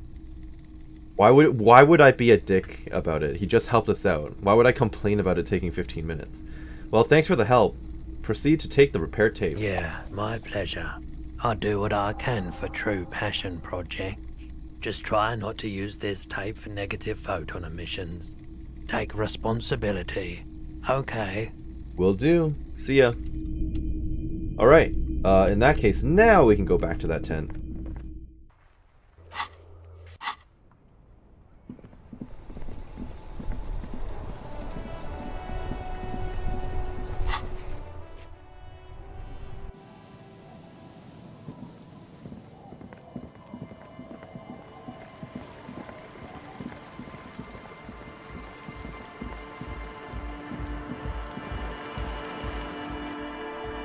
Alright, Egghead.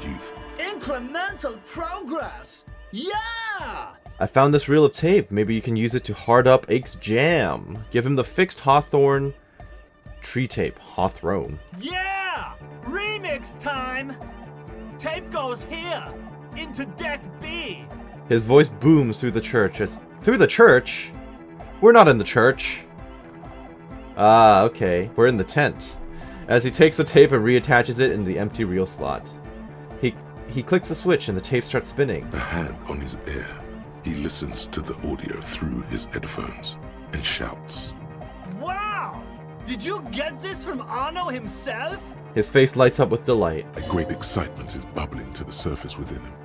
This is big. What do you mean? Listen, I'm just going to show it to you. Ready? Ready! What are you showing me?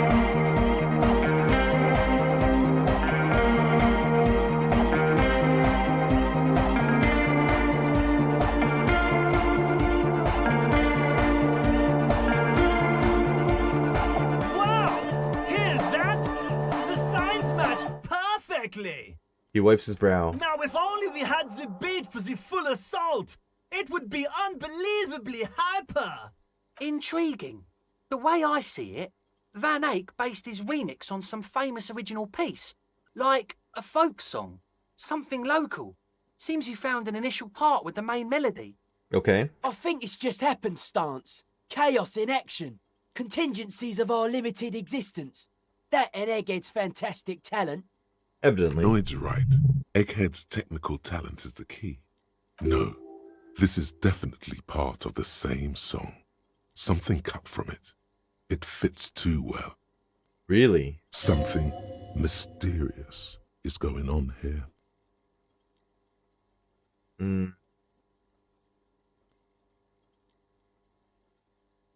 Andre's got it. I think it sounds like a local song remixed. Be how it may, if it fits, it fits. Bring up the volume. He pumps his fist in the air. Ooh, a thought about Arno van Eyck. Bass. Do you have any ideas for that? Andre looks back at you. Yeah, I remember. You said it needs more bass. You can't just leave it without a bass track. Honestly, nothing springs to mind right now, but I'll see if I can come up with a solution down the lane. Yo, the warrior! The warrior of dance music! Don't be too hard on yourself if you don't figure it out. I think the jam's already pretty ultra. Okay, yeah, but now I'm motivated to keep going. But it could be hyper hardcore! Agreed. Goodbye, Egghead. Okay, well that was fun. I just got another new thought. I don't even know what just showed up in my interact folder, but sure. Can I actually equip this? No. Alright. Make Van Eyck's jam harder core. This may take a while. Alright. Inspect the traps. Where are they? Cryptozoologist camp? Sure. Boathouses west of the Feld building. Check the trap near the canal you cross, southeast of the village.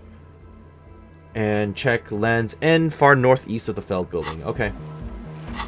So that takes me back to the waterfront, more or less. Or to the fishermen's shacks. Okay, that's fine. I kind of want to invest in this new thought as well. I can't read any of it, though. Arno van Eyck. Only 50 minutes. The question won't leave you. Why did the melody line from a broken and discarded tape fit perfectly into a song played by some speed freaks in a frozen tent? Can it be coincidence? Maybe it's the hand of the man-machine himself in his attempt to craft a perfect song. Maybe Egghead is actually Arno van Eyck in disguise. Egg? Sure, why not? Unlock it. I'm doing it! Whoops, wrong way. Let's get back to the shacks. I'll go in and inspect those traps.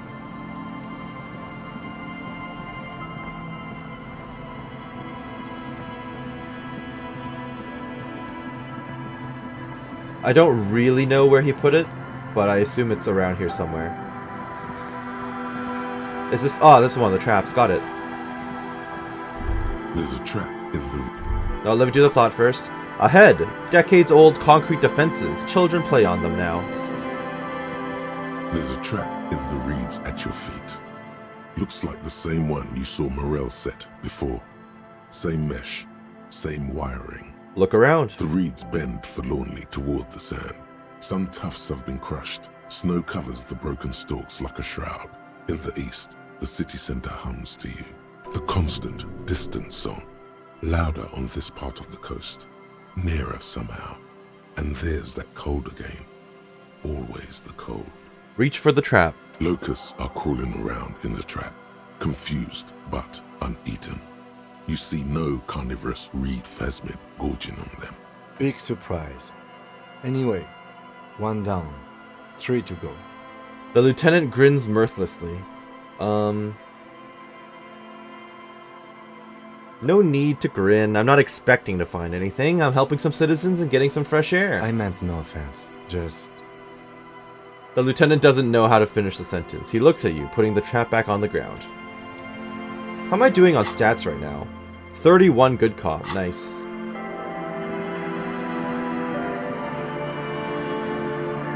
Now, I don't really remember where the other building that they're talking about is. I assume it's like maybe down here, up here, maybe up here even, for the other traps. But they weren't very clear on that. As far as I know, at least.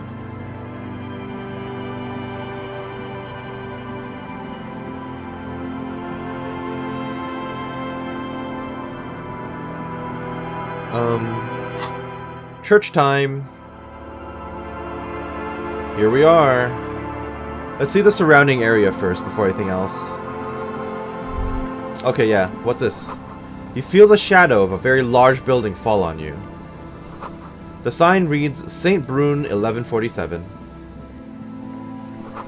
Dusty pews in the shadows. Many seem to be missing. An altar shrouded in dark, or something like that. It's too dark to tell. Alright, what's going on in here? Heavy wooden doors, more than twice your height, stand shut in front of you. The rectangular sea-worn ornamentation appears in stark contrast to the padlock, carelessly drilled into the wood. Inspect the carpentry. The carving on the door is block-like and angular, like the church itself. 2 large beams shoot downwards, sinking into the wood before they reach the threshold. Run your hand over a beam. The surface is smooth from the wind, but moist to the touch. Feels exceptional. 300 tons of pine would fit together seamlessly. It's old too, cut and carved many centuries ago. Take a closer look at the padlock. This cheap-looking padlock is sturdily built. It shackles together a hasp and a staple screwed into the wooden door. The lock is adorned with a yellow sticker. It'll be easier to break the staple than the lock. Also, that sticker is interesting, somehow. Why? Look at the sticker. You see a yellow circle with 2 X's and a big curve below them that looks like a mouth.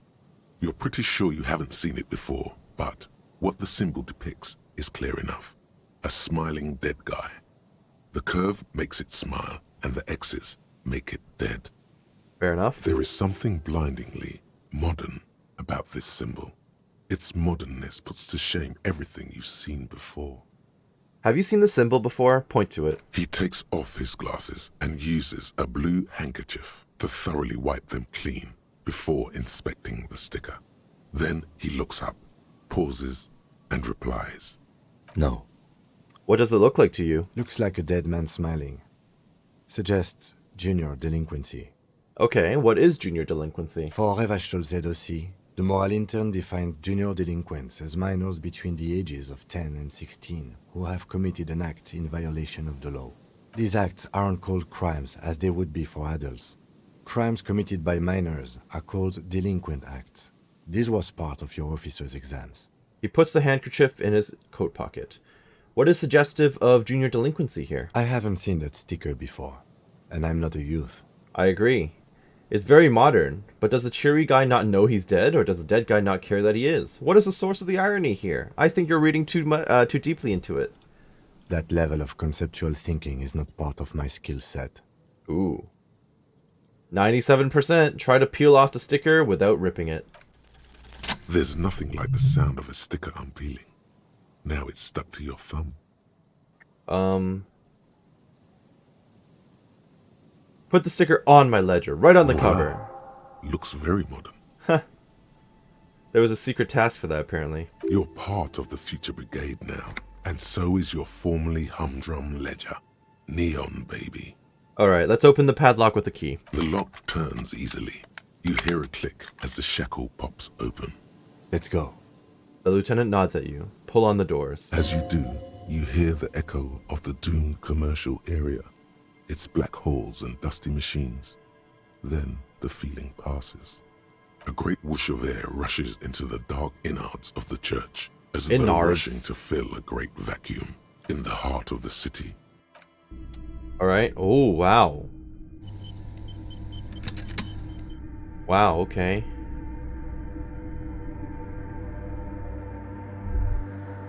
Here we are. I would not have known there was this amazingly huge stained glass window. And this music.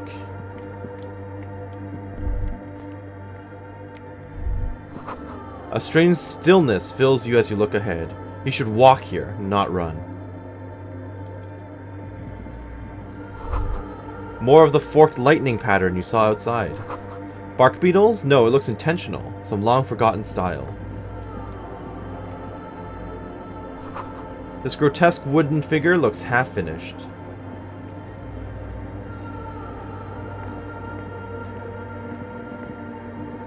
I'm going to respect it by not running. A prayer book has been left open.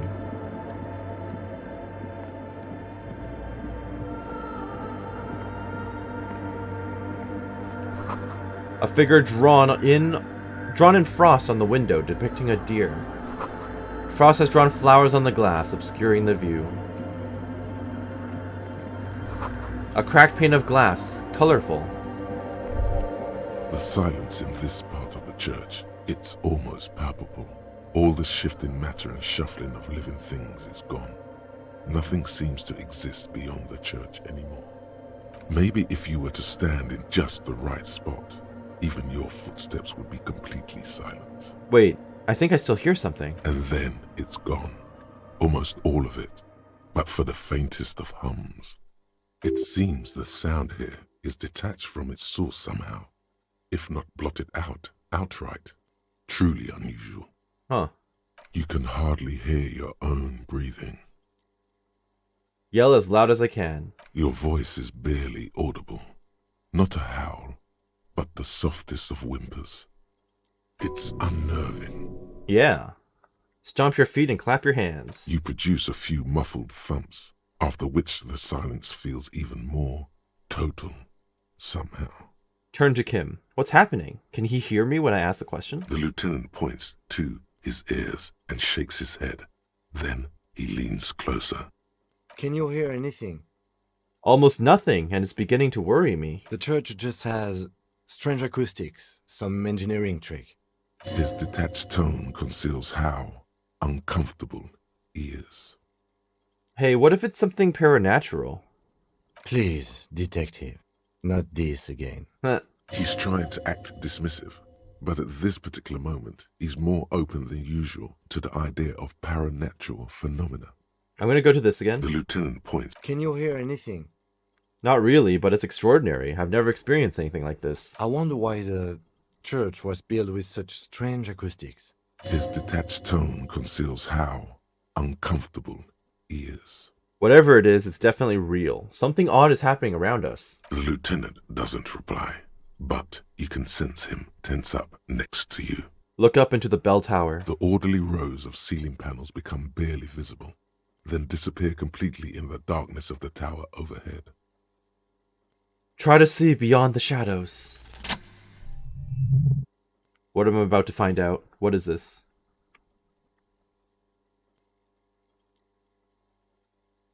This place is beautiful. It's like there's something moving up there. A shadow has emerged from the tower and it's making its way toward you through all the other shadows. That's creepy. On the ceiling?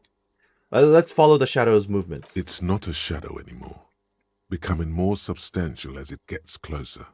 The shape of an animal descends. Officer, is there something up there? The lieutenant follows your gaze, attempting to see whatever it is that you're seeing. Oh no. You've lost sight of it. Where did it go? On the ceiling? Yes. The darkness makes the ceiling feel infinitely far away. Blink. Uh-oh.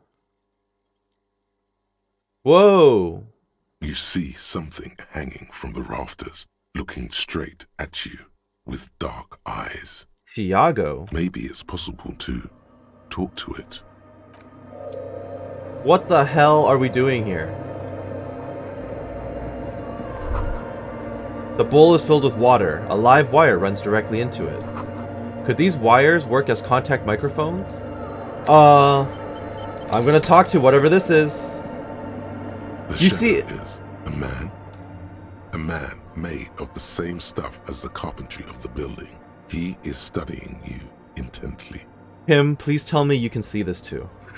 Don't tell me I'm the only one seeing this thing. Alright. The crab man. The crab man, yeah. Hey, who's there? The man leans forward a little, fixing you with a steady, unreadable gaze, then speaks. Habitual alcohol use has made you into a scared little pussy, Holmes. But don't worry. Everything's gonna be alright. You come to the right place. What? That accent is Villalobos, a peninsula in Mesk and a district in general. There's a sizable contingent of Villalobos-speaking Mesks in Revachol. The right place for what? Here you can receive the mother's love.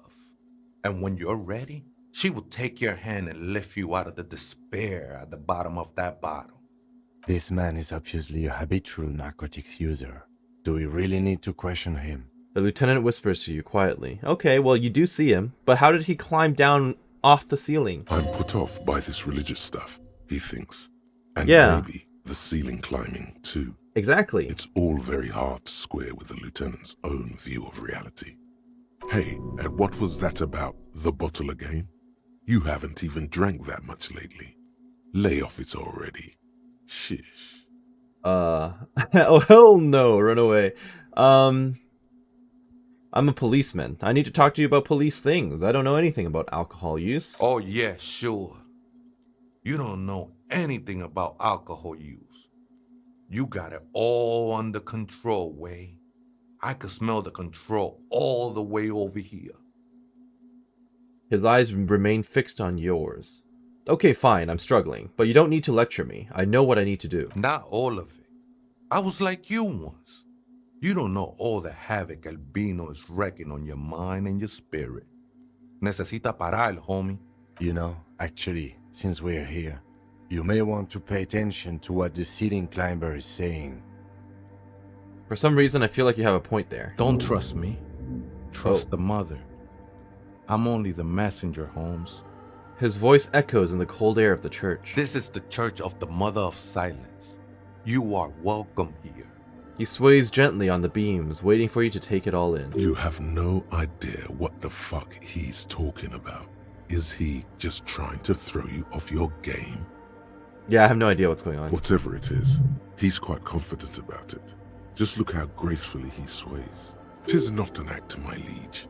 Saving perchance he hath deceived his very self. This man is a zealot. You must be the crab man. Never known myself to be a crab. But if that's the name you got for me, I won't stop you from using it. To be fair, it's really more like a spider. I always thought of myself more like a flame, flickering along the rafters and beams. It may be that I gotta work on my technique. Maybe. That's not the only technique he's working on. Look at those carved sculptures. And is that a satchel of tools over there? Wait, did you also carve all those sculptures? Point at the nearest pillar. Sure am. Whittling wood used to be something I just did to busy my hands. Now I use those same hands in service of something greater than my own restlessness. Okay, he's crafting women, or the images that he is creating are in the shapes of women.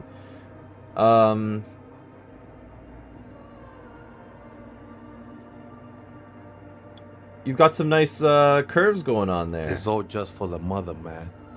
No need to overthink it.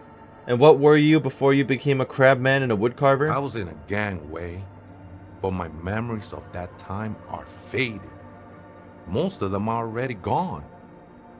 Shake your head. So many people losing their memory. A certain portent of doom. Nah, ese, it's not like that. Best thing that could happen to you, losing your memory. Do you remember your name, sir? The lieutenant is not particularly interested in this information. He's just trying to assert some control over the conversation. Tiago's my name, but those syllables don't mean much to me these days. A name isn't just your identity, but also, so to speak, your place amongst your fellows, your place in the world. I ain't got no use for such a place anymore. My name is Harry. Extend my hand in greeting. That's just the thing, Holmes. None of that matters. He ignores your hand, his limbs a mere shadow below the ceiling. What are you doing here? This is a special place. There's a perforation in the world up there. A way out into nothingness. This church was built around it for purposes of veneration. Perforation in the world out into nothingness? Are you saying the pale is encroaching? Because he climbed down from nothing out there, right? How tall is this building? I circled it, nurtured, by the silence bestowed by the mother. One of these days, I'll be pure enough to go drink from it directly. Who's this mother of silence you keep talking about? Oh, that's no simple question, Ese. She is one who can be painted or sculpted. She is a cavity in the dark beyond sense. She saved me, but I couldn't describe her to you. No one can, Holmes, and no one ever will. Okay, and what will happen once you drink from this perforation? I will be incinerated, but not destroyed. Finally, I won with the state of the world before reality began. That sounds a bit like substitution behavior, no? You know a thing or two about that. You sure you didn't just switch one drug for another? It's not like that at all, man. It's just faith and joyful service. Too gleeful, those words. He is lying. Not to you, to his very own self. Faith is a kind of drug. I heard that before, Way. And I know I can't convince you on the spot. But think, when's the last time you woke up from silent communion with a hangover, regretting what you did last night? Fair. There are drugs darker than alcohol circling your system.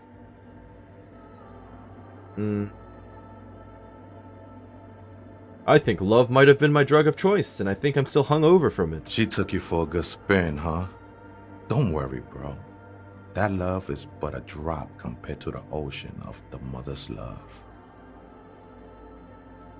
Okay. The mother will eat all of you and never spit you out. Let's agree to disagree. I know it will take time. Don't sweat it. I still don't understand what you're... I know it will take time. Don't sweat it. Why did you just repeat yourself? I still don't understand what you're doing in the church. I'm a seraph, Holmes. I sing the mother's glory. It doesn't really make sense for you to sing if she's the mother of silence. I don't mean literal singing, Holmes. This is the mother of silence we're talking about. It's the singing of a burning heart. You may be thinking, but fire crackles. No, Holmes. That's the material that's burning. The flames themselves are without sound. Okay, and how did you even find this place, the church? Hard to say. I think I did some construction work here, back when I still had material worries. Up there, I realized what the true purpose of the church was. Been spending a lot of time here ever since.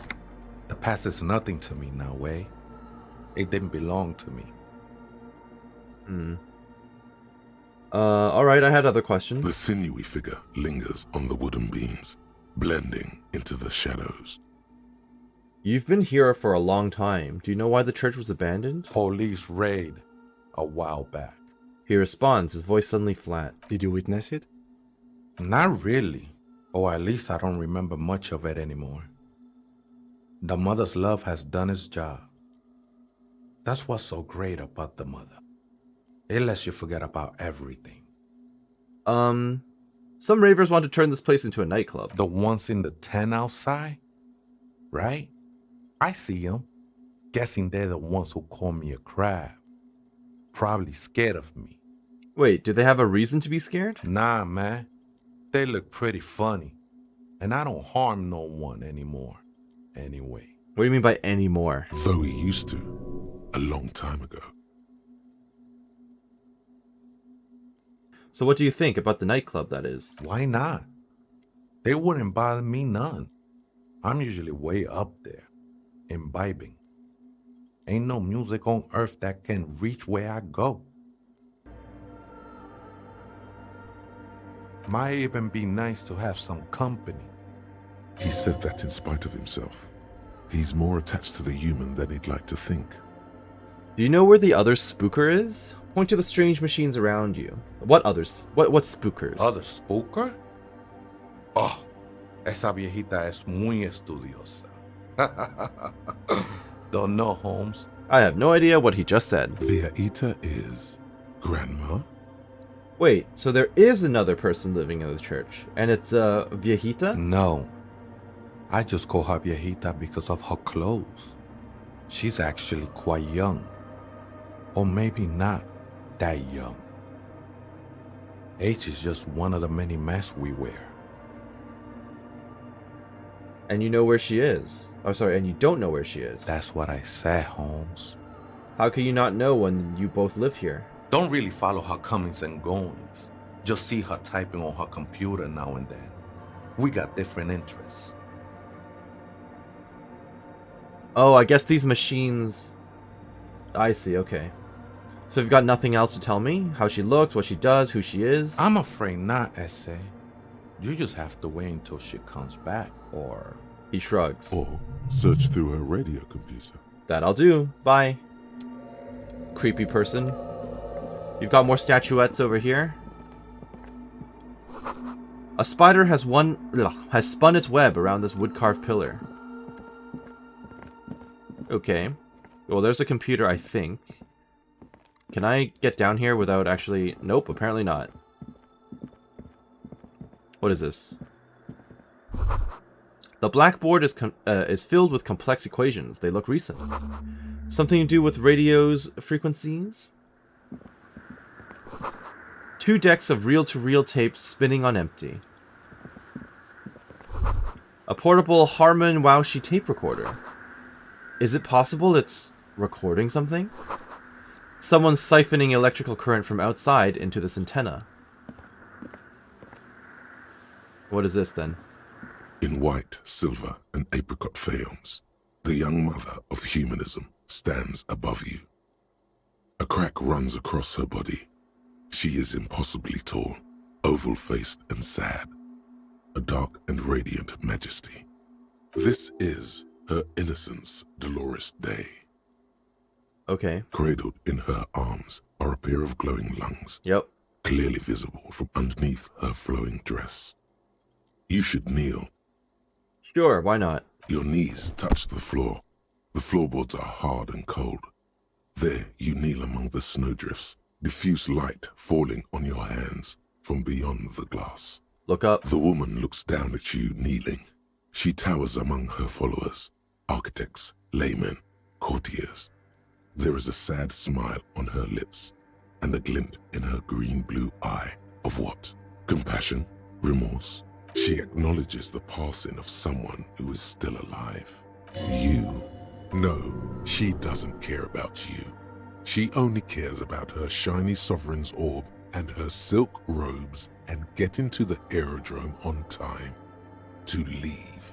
It's compassion. As that soft word passes through your mind, the lieutenant draws an X-shaped cross from shoulder to shoulder. Oh, are you also... Okay.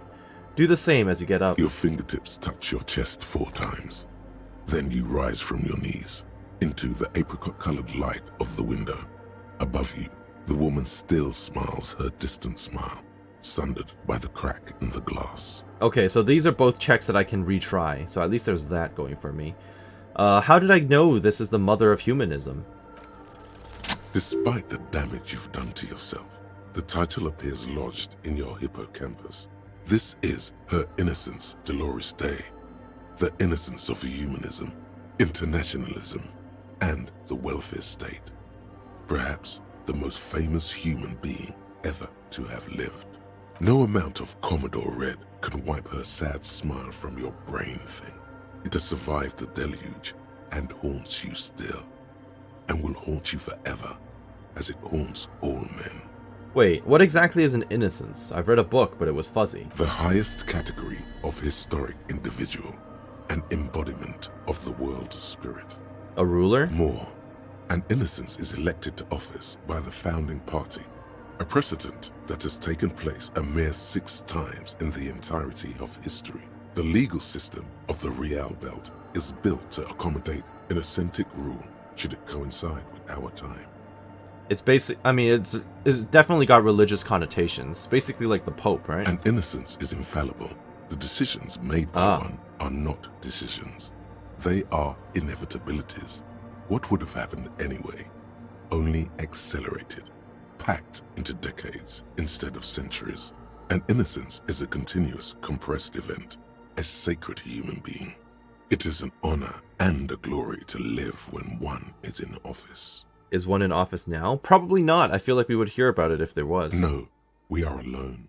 Okay, when did she rule? 300 years ago, in the wake of the discovery of this Isola, the Insulindian, by explorers from the continent of Muindi. She is, among other things, the innocence of inter-isolary travel and the connected world.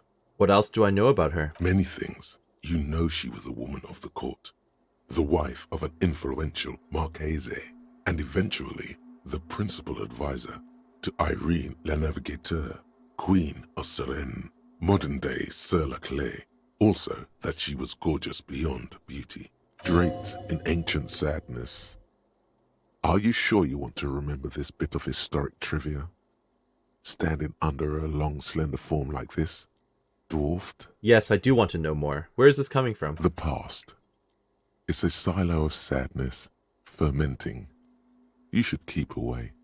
But I won't. No, you must know. Okay, what else? Was she smart? Terribly. Of course she was. Women of the court were expected to play both contract bridge and chess sufficiently well to prove an interesting challenge to a man. A simple grasp in matters of philosophy, theology, and science was encouraged. She was, by all means, a kept woman. She made the most of her position in the antediluvian court, a court visited by the most prominent thinkers and artists of the day.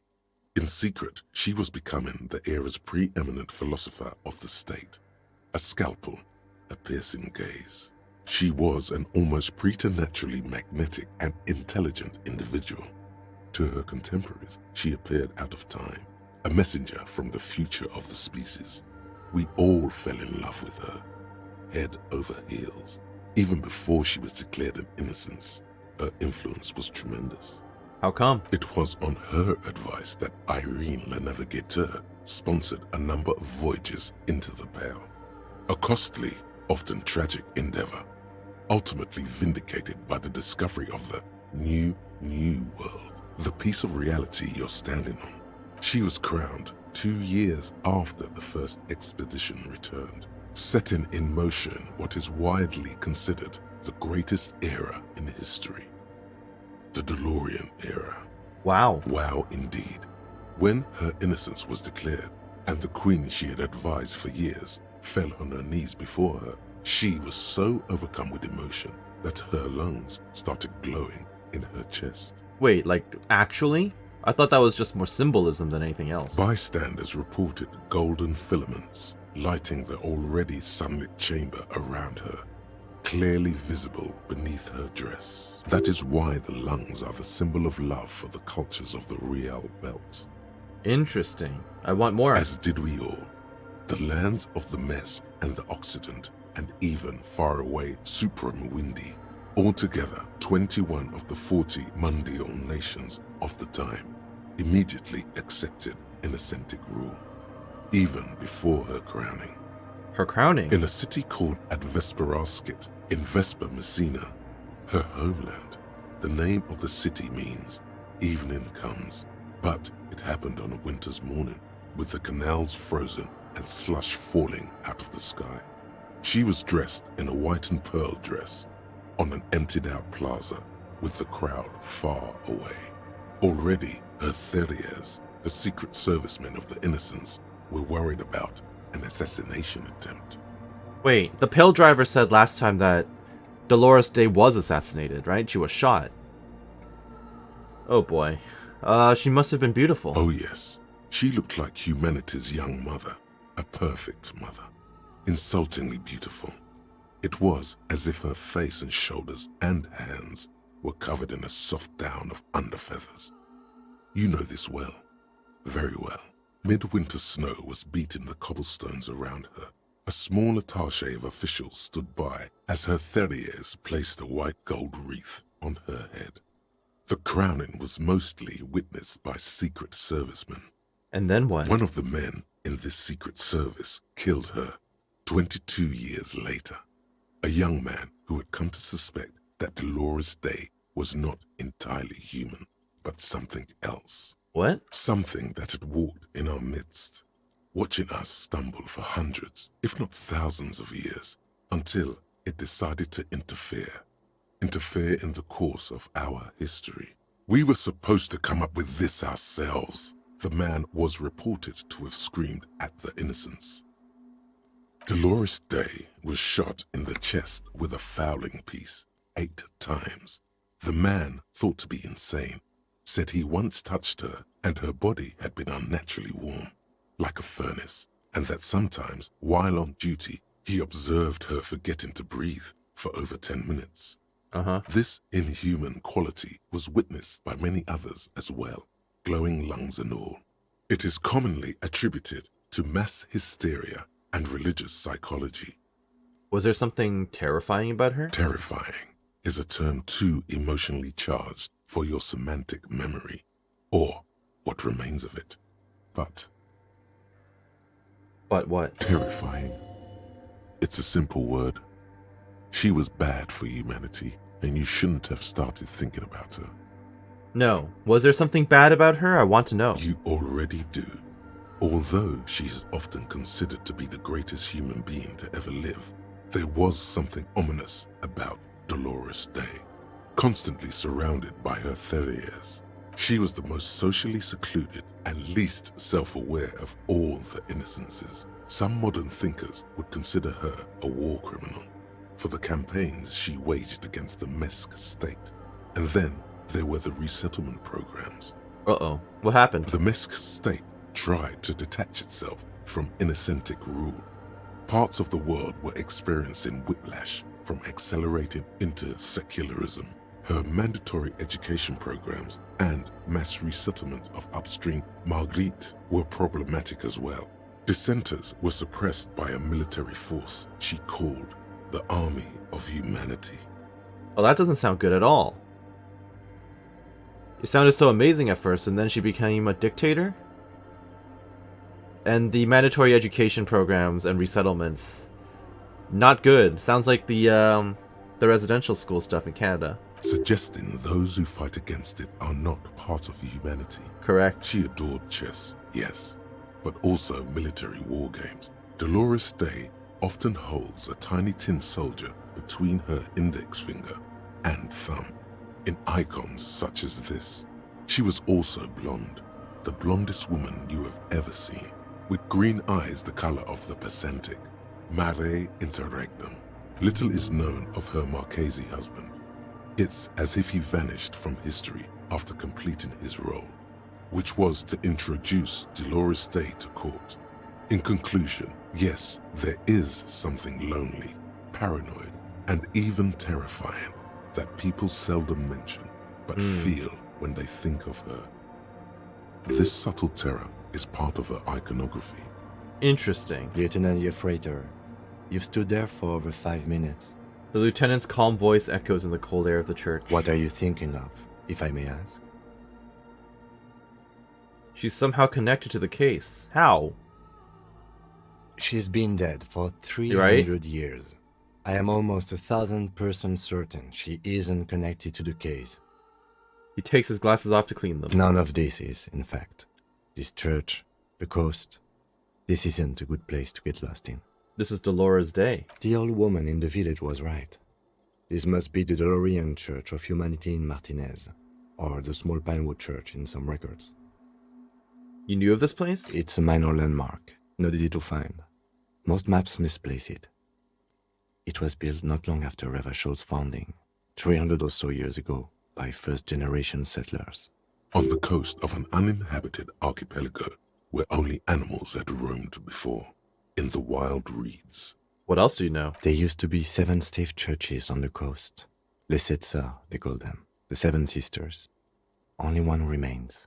The rest were burnt in the revolution or used for building materials. We should be respectful here, although the building appears to be deserted. I do not believe we'll find anything connected to the lynching here. Something else, perhaps? He looks at the machinery lying around. Respectful? Is the lieutenant a follower of Delorianism? A pang of guilt? The lieutenant is leaving something out. Do you know why it was abandoned? I have a theory, yes. There was a police raid a while back. I heard the place was shot to pieces. Okay. The old woman in the village was being tactful with us when she didn't mention it. She has more respect for the RCM than many around here. Who conducted this raid? Well, your station was involved, I hear. Although I can't be sure. Was I involved in this? How come the lieutenant isn't sure? Is this confidential information? You're not sure. 3 precincts were involved in the raid, and people say Precinct 41 was one of them. Look around. I guess I could have been here. I'm sorry, I'm not saying you were. It was a clandestine operation. I don't know anything about it, why it was conducted or who participated. I try not to pry into extra-district matters. If I was here, I should find out what I was doing. Good luck. You will not get information on a confidential operation from your station secretary just by calling. If you really don't remember, it might be better to keep this one forgotten. Maybe I'll find out someday. It happened a while ago. It's unimportant to our business in Martinez now. Tim, are you a follower of Dolorianism? Yes, we all are. Her name, body, and rule are synonymous with humanism. The laws we enforce are Dolorian in origin. I didn't think you were spiritual. It's not spiritual, it's constitutional. The Dolorian system does not demand faith, only accordance. Fair. Let me see if I can boost my visual calculus before I do this. Oh, hello. Honor Van Eyck. Cool. Okay, so Egghead is clearly not Van Eyck in disguise. Van Eyck is an Oranese disc jockey, but those people get around, especially in Revachol, in the clubs on Boogie Street. Perhaps he stayed here for a short stint and discarded part of the song he was working on, just threw it away. And then it ended up in the Hawthorn tree. But why? Did he think it was retrograde? It wasn't. Perhaps he caught a glimpse of the future and did not want for it to arrive just yet. Perhaps the city whispered the top line to him, and he was frightened by it. Sure. What do I have that might boost my visual calculus? You would imagine the glasses would do it. Yep, there's one. Anything else? This is minus. Yes. Alright, let's go with that. The mother of humanism stands above you, a precious and complex wax painting on a single pane of glass. A crack runs across the length of her body, her face oval and sad. Alright, reconstruct the cracked glass. A jigsaw of broken shards falls into place in front of you, a ghostly reconstruction of the stained glass window. Before it was shattered, there was an older woman beneath the younger one, and a text, a light motif below them both. What shattered this mosaic? Unknown. Okay. Something during the raid the lieutenant mentioned, or just hooligans looking for something to break. Who is this older woman? The escutcheon on her throne says, Irene the Navigator.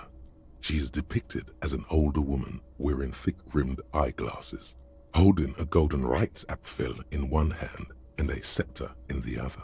This is the queen her innocence day advised. Above, she herself is whole.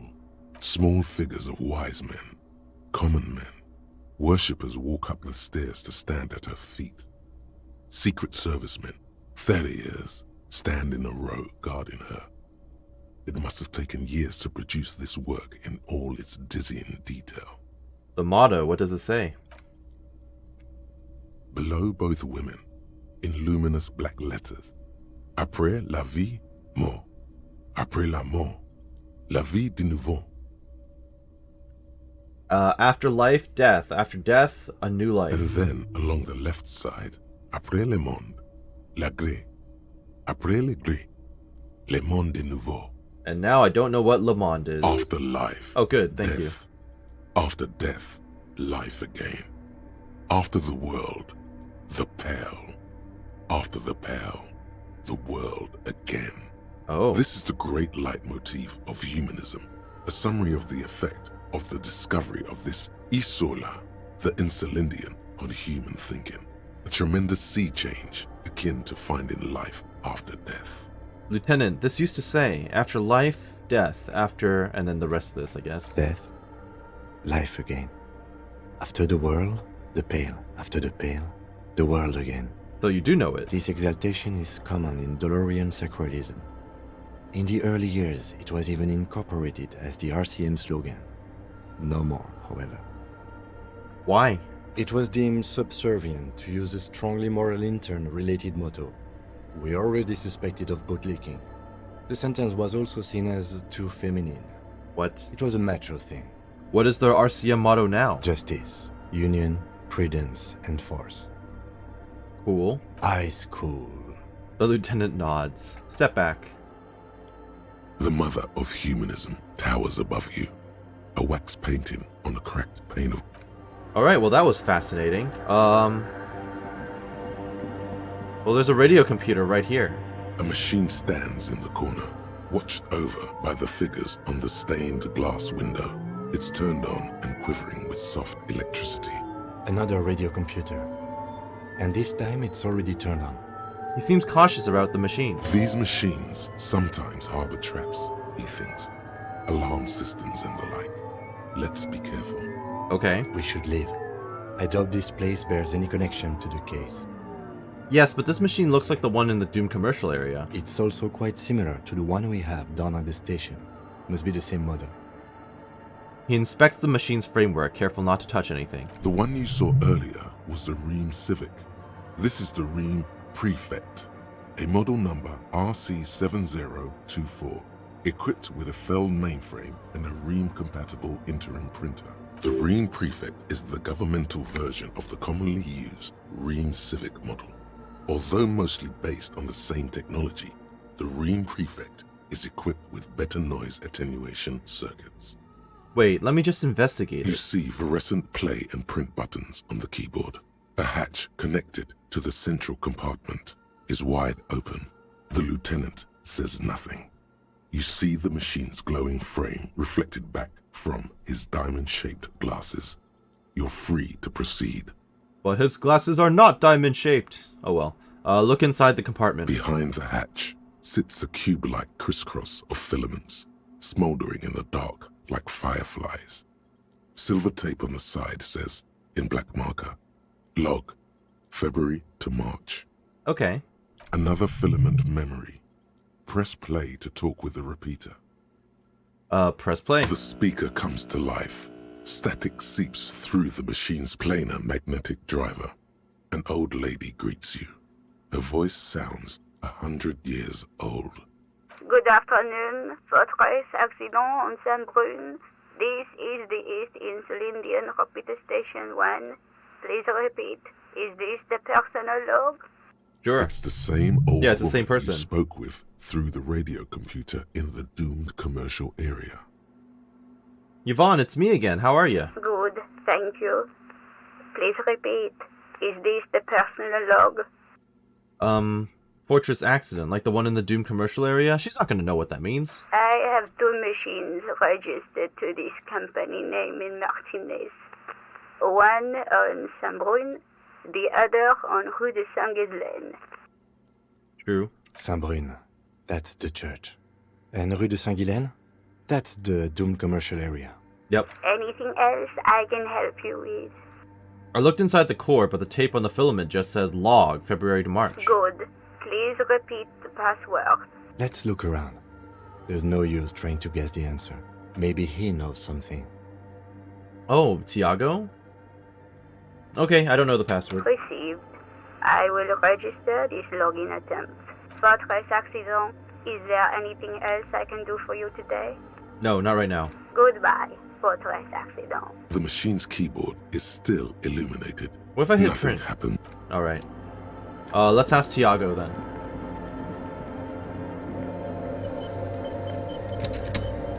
Hello. Oh, hey, wait. There's coffee in the back. Oh, wait. I meant the mother's love. Coffee in the back. Something familiar about that. Coffee and stale cookies.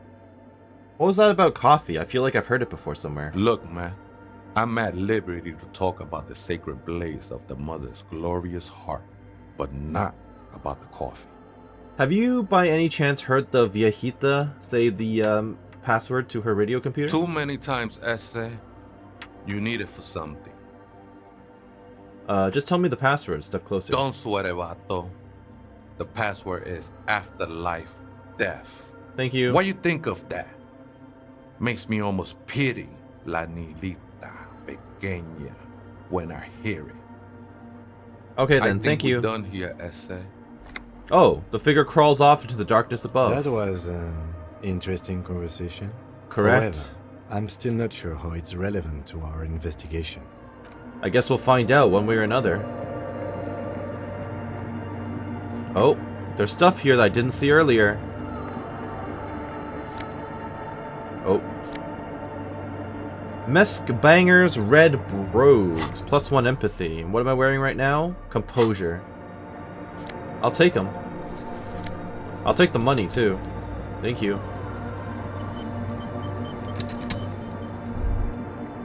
Hey, her Innocence Dolores Day liked little figurines, right?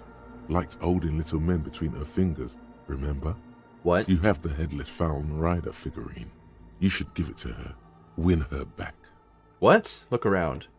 Win who back? I can't win her back. She's a long-dead historical figure. Don't be so pessimistic. Love doesn't die that easily. This isn't funny. You have a bad feeling about this one. I should, yes. This is a task of mine now. So very, very, very nifty. Nifty and mysterious. This is surely what the figurines are for. Offer figurines to Dolores Day? What the hell? I mean, sure, I'll do that. Seems kind of random. The mother of humanism stands above you. A precious looks like I can't give this figurine to her. Because she's a stained glass window, yeah. That does seem to be a problem. Maybe you meant something else? Like what? Is the task still on? I don't know. What are we thinking of? Part of your mind has gone on to other things already. Right. Only a strange little sadness remains. The mother of humanism towers above. Okay, well that was interesting. Let's do the password. The machines keep the Play. speaker. Good afternoon. Let's try again. Good. Please repeat the password. Afterlife death. Good. I have unlocked the filament. After ending the call, please press print to access the filament.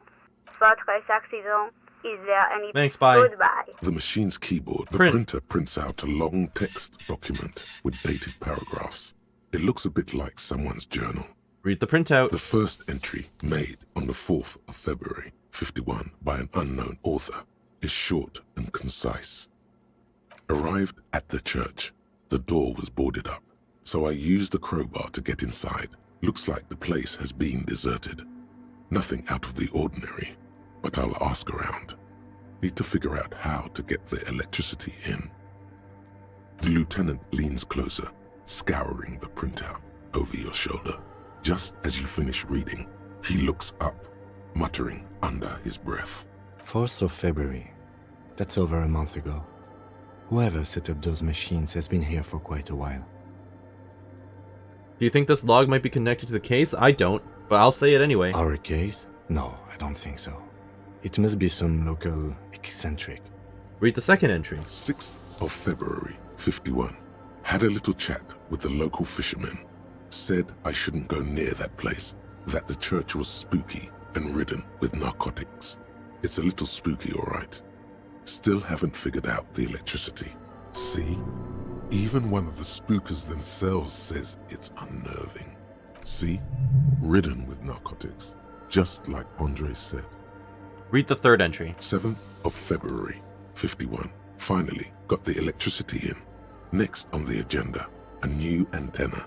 I'm thinking Esca series, something advanced. Why would she need an antenna? Why would anyone need any of this equipment here? He steps on a wire running on the ground, inspecting it with his boot. Read the fourth entry. 8th of February, 51. Bought the antenna, had some problems setting it up. Called Simo for help. Heard the others are back to making art. Drinking somewhere out of town. Sulislav started a rock band again. Lexi has been seen asking money from strangers, but at least the artists have their act together. They're qualified labor. They can get work anywhere. Graphic design, ads. The programmers are doing fine too. I mean, they're programmers. The writers, though, they're fucked. I just have to find out what caused that data loss and be done with it. Still don't understand how it managed to wipe out the backup, when the backup Was it even connected to the front? I know. Everyone thinks it's impossible. They say I must be lying. I'm here to set it right. Data loss. Seems like something to do with radio computers. Unfortunately, I don't know enough about them to understand what the author is saying. Something about the backup data getting destroyed, and how everyone thought it was the author's fault. Let's just keep reading. Artists, programmers, Lexi, who are all these people? I think these people worked in the radio computer games business. The one we saw in the Doom commercial area. They must be our former co-workers. Okay, fair enough. Read the 5th entry. 12th of February, 51. Brought some food from the grocery store. Apparently, there's a strike going on in the harbor. Definitely not happy to see the Martinez people again. Everything's now set up in the church. Going to start working tomorrow, 8 a.m. The strike. We are nearing the date of the murder. He strokes his chin. Keep reading. I'm interested now. I want to know what's that radio anomaly that sent this person here in the first place. Read the 6th entry. 25th of February, 51. I've been sending data up to Lintel for a while now, trying to recreate the data loss, but nothing. Didn't even feel like logging in, the disappointment. But I did discover a curious audio-spatial anomaly at the back of the church. I've named it the Swallow. It swallows sound. Need to get some mics. Okay, so there's a record of the thing that we experienced. Is she talking about? The lieutenant looks to his right towards the silence. Read the 7th entry. 28th of February, 51. Yes, the first recordings confirm that the swallow is real, and I'm not just losing my mind. It's a pillar of silence, with a diameter of approximately 3 meters. Seems like the higher I go, the less I record. This might be a coincidence, or it could be connected to the data loss that led me here. Did you ever meet Tiago? The pillar of silence. She is talking about the silence. Is she suggesting it's more than just an architectural quirk? But what could it be? Look at the water basins behind you. The lieutenant doesn't answer. He follows your gaze, studying the basins. The water shines in them. No ripples. Read the 8th entry. March 51. Some kind of young disco men have appeared next to the Disco church. men. I've been trying to record the silence to find the epicenter, but now it turns out I've also been capturing the future of dance music, one neo-disco song over and over again. Fortunately, the song is so monotonous, I was able to devise an algorithm to factor it out. The other day, one of the disco men came in. Before I could even say hello, she got scared and left. Good. I don't want anyone distracting me from my work. That disco man must be a cell. He must be describing a cell. The girl on the ice? Sounds like her, yes. Yep. Read the 9th entry. March 51. I got a call from the repeater station. Someone has tried to access the radio computer in our old office in Martinez. Can't do anything about it. The storekeeper still doesn't want to let me inside the building. Thinks I'm part of some kind of curse. How Martinez of her. That's me. I was the one who broke into that radio computer, and the storekeeper must be Plaisance. So this is very recent. This is literally from like 2 or 3 days ago. I knew it wasn't a good idea to meddle with the machine. No. It was a great idea. You're learning things. This is how you learn things about machines. Read the 10th entry. March 51. A new 2-meter aux cable. Noodles. Crackers. Ping energy drinks. Water. Toothpaste. Gum. Also, some canned air. Your reading was interrupted by the sound of the church door opening. Oh, we're gonna meet them? A strange woman makes straight for the radio computer. Hi, Suna, the programmer. Nice to meet you. I'm just snooping through your stuff, don't mind me. We're police, we're allowed to do this. Are you just ignoring us? Breaking into my radio computer, I see. She glares at you as she holds down the off button for several seconds. The machine reboots. Yes, you are breaking in, but not into her radio computer. You're a master circuit bender. I do apologize for the intrusion, madame. We are with the RCM, you see.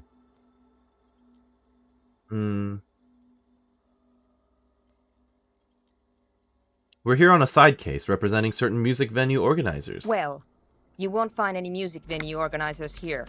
She barely looks up from the keyboard. You hear the machine whir back to life. It's just me and my computer, and it has been this way for weeks. Now please give me some room.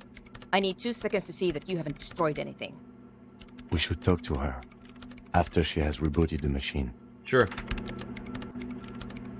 I think this is actually a good place to stop. I hope that you enjoyed what you saw here today and that you're doing well wherever you are. I don't know. This was very interesting. I wasn't expecting the church to be this heavy, I guess? I don't know. There's just something about this church with the music and everything we just learned. It feels very significant, but I just don't know how. At least not yet. So, in that case, this has been Karst with Disco Elysium, and we'll see you next time, in which we'll talk to Suna before proceeding with anything else on our task list. And have a great day. Thank you for watching. We'll see you next time. Bye-bye.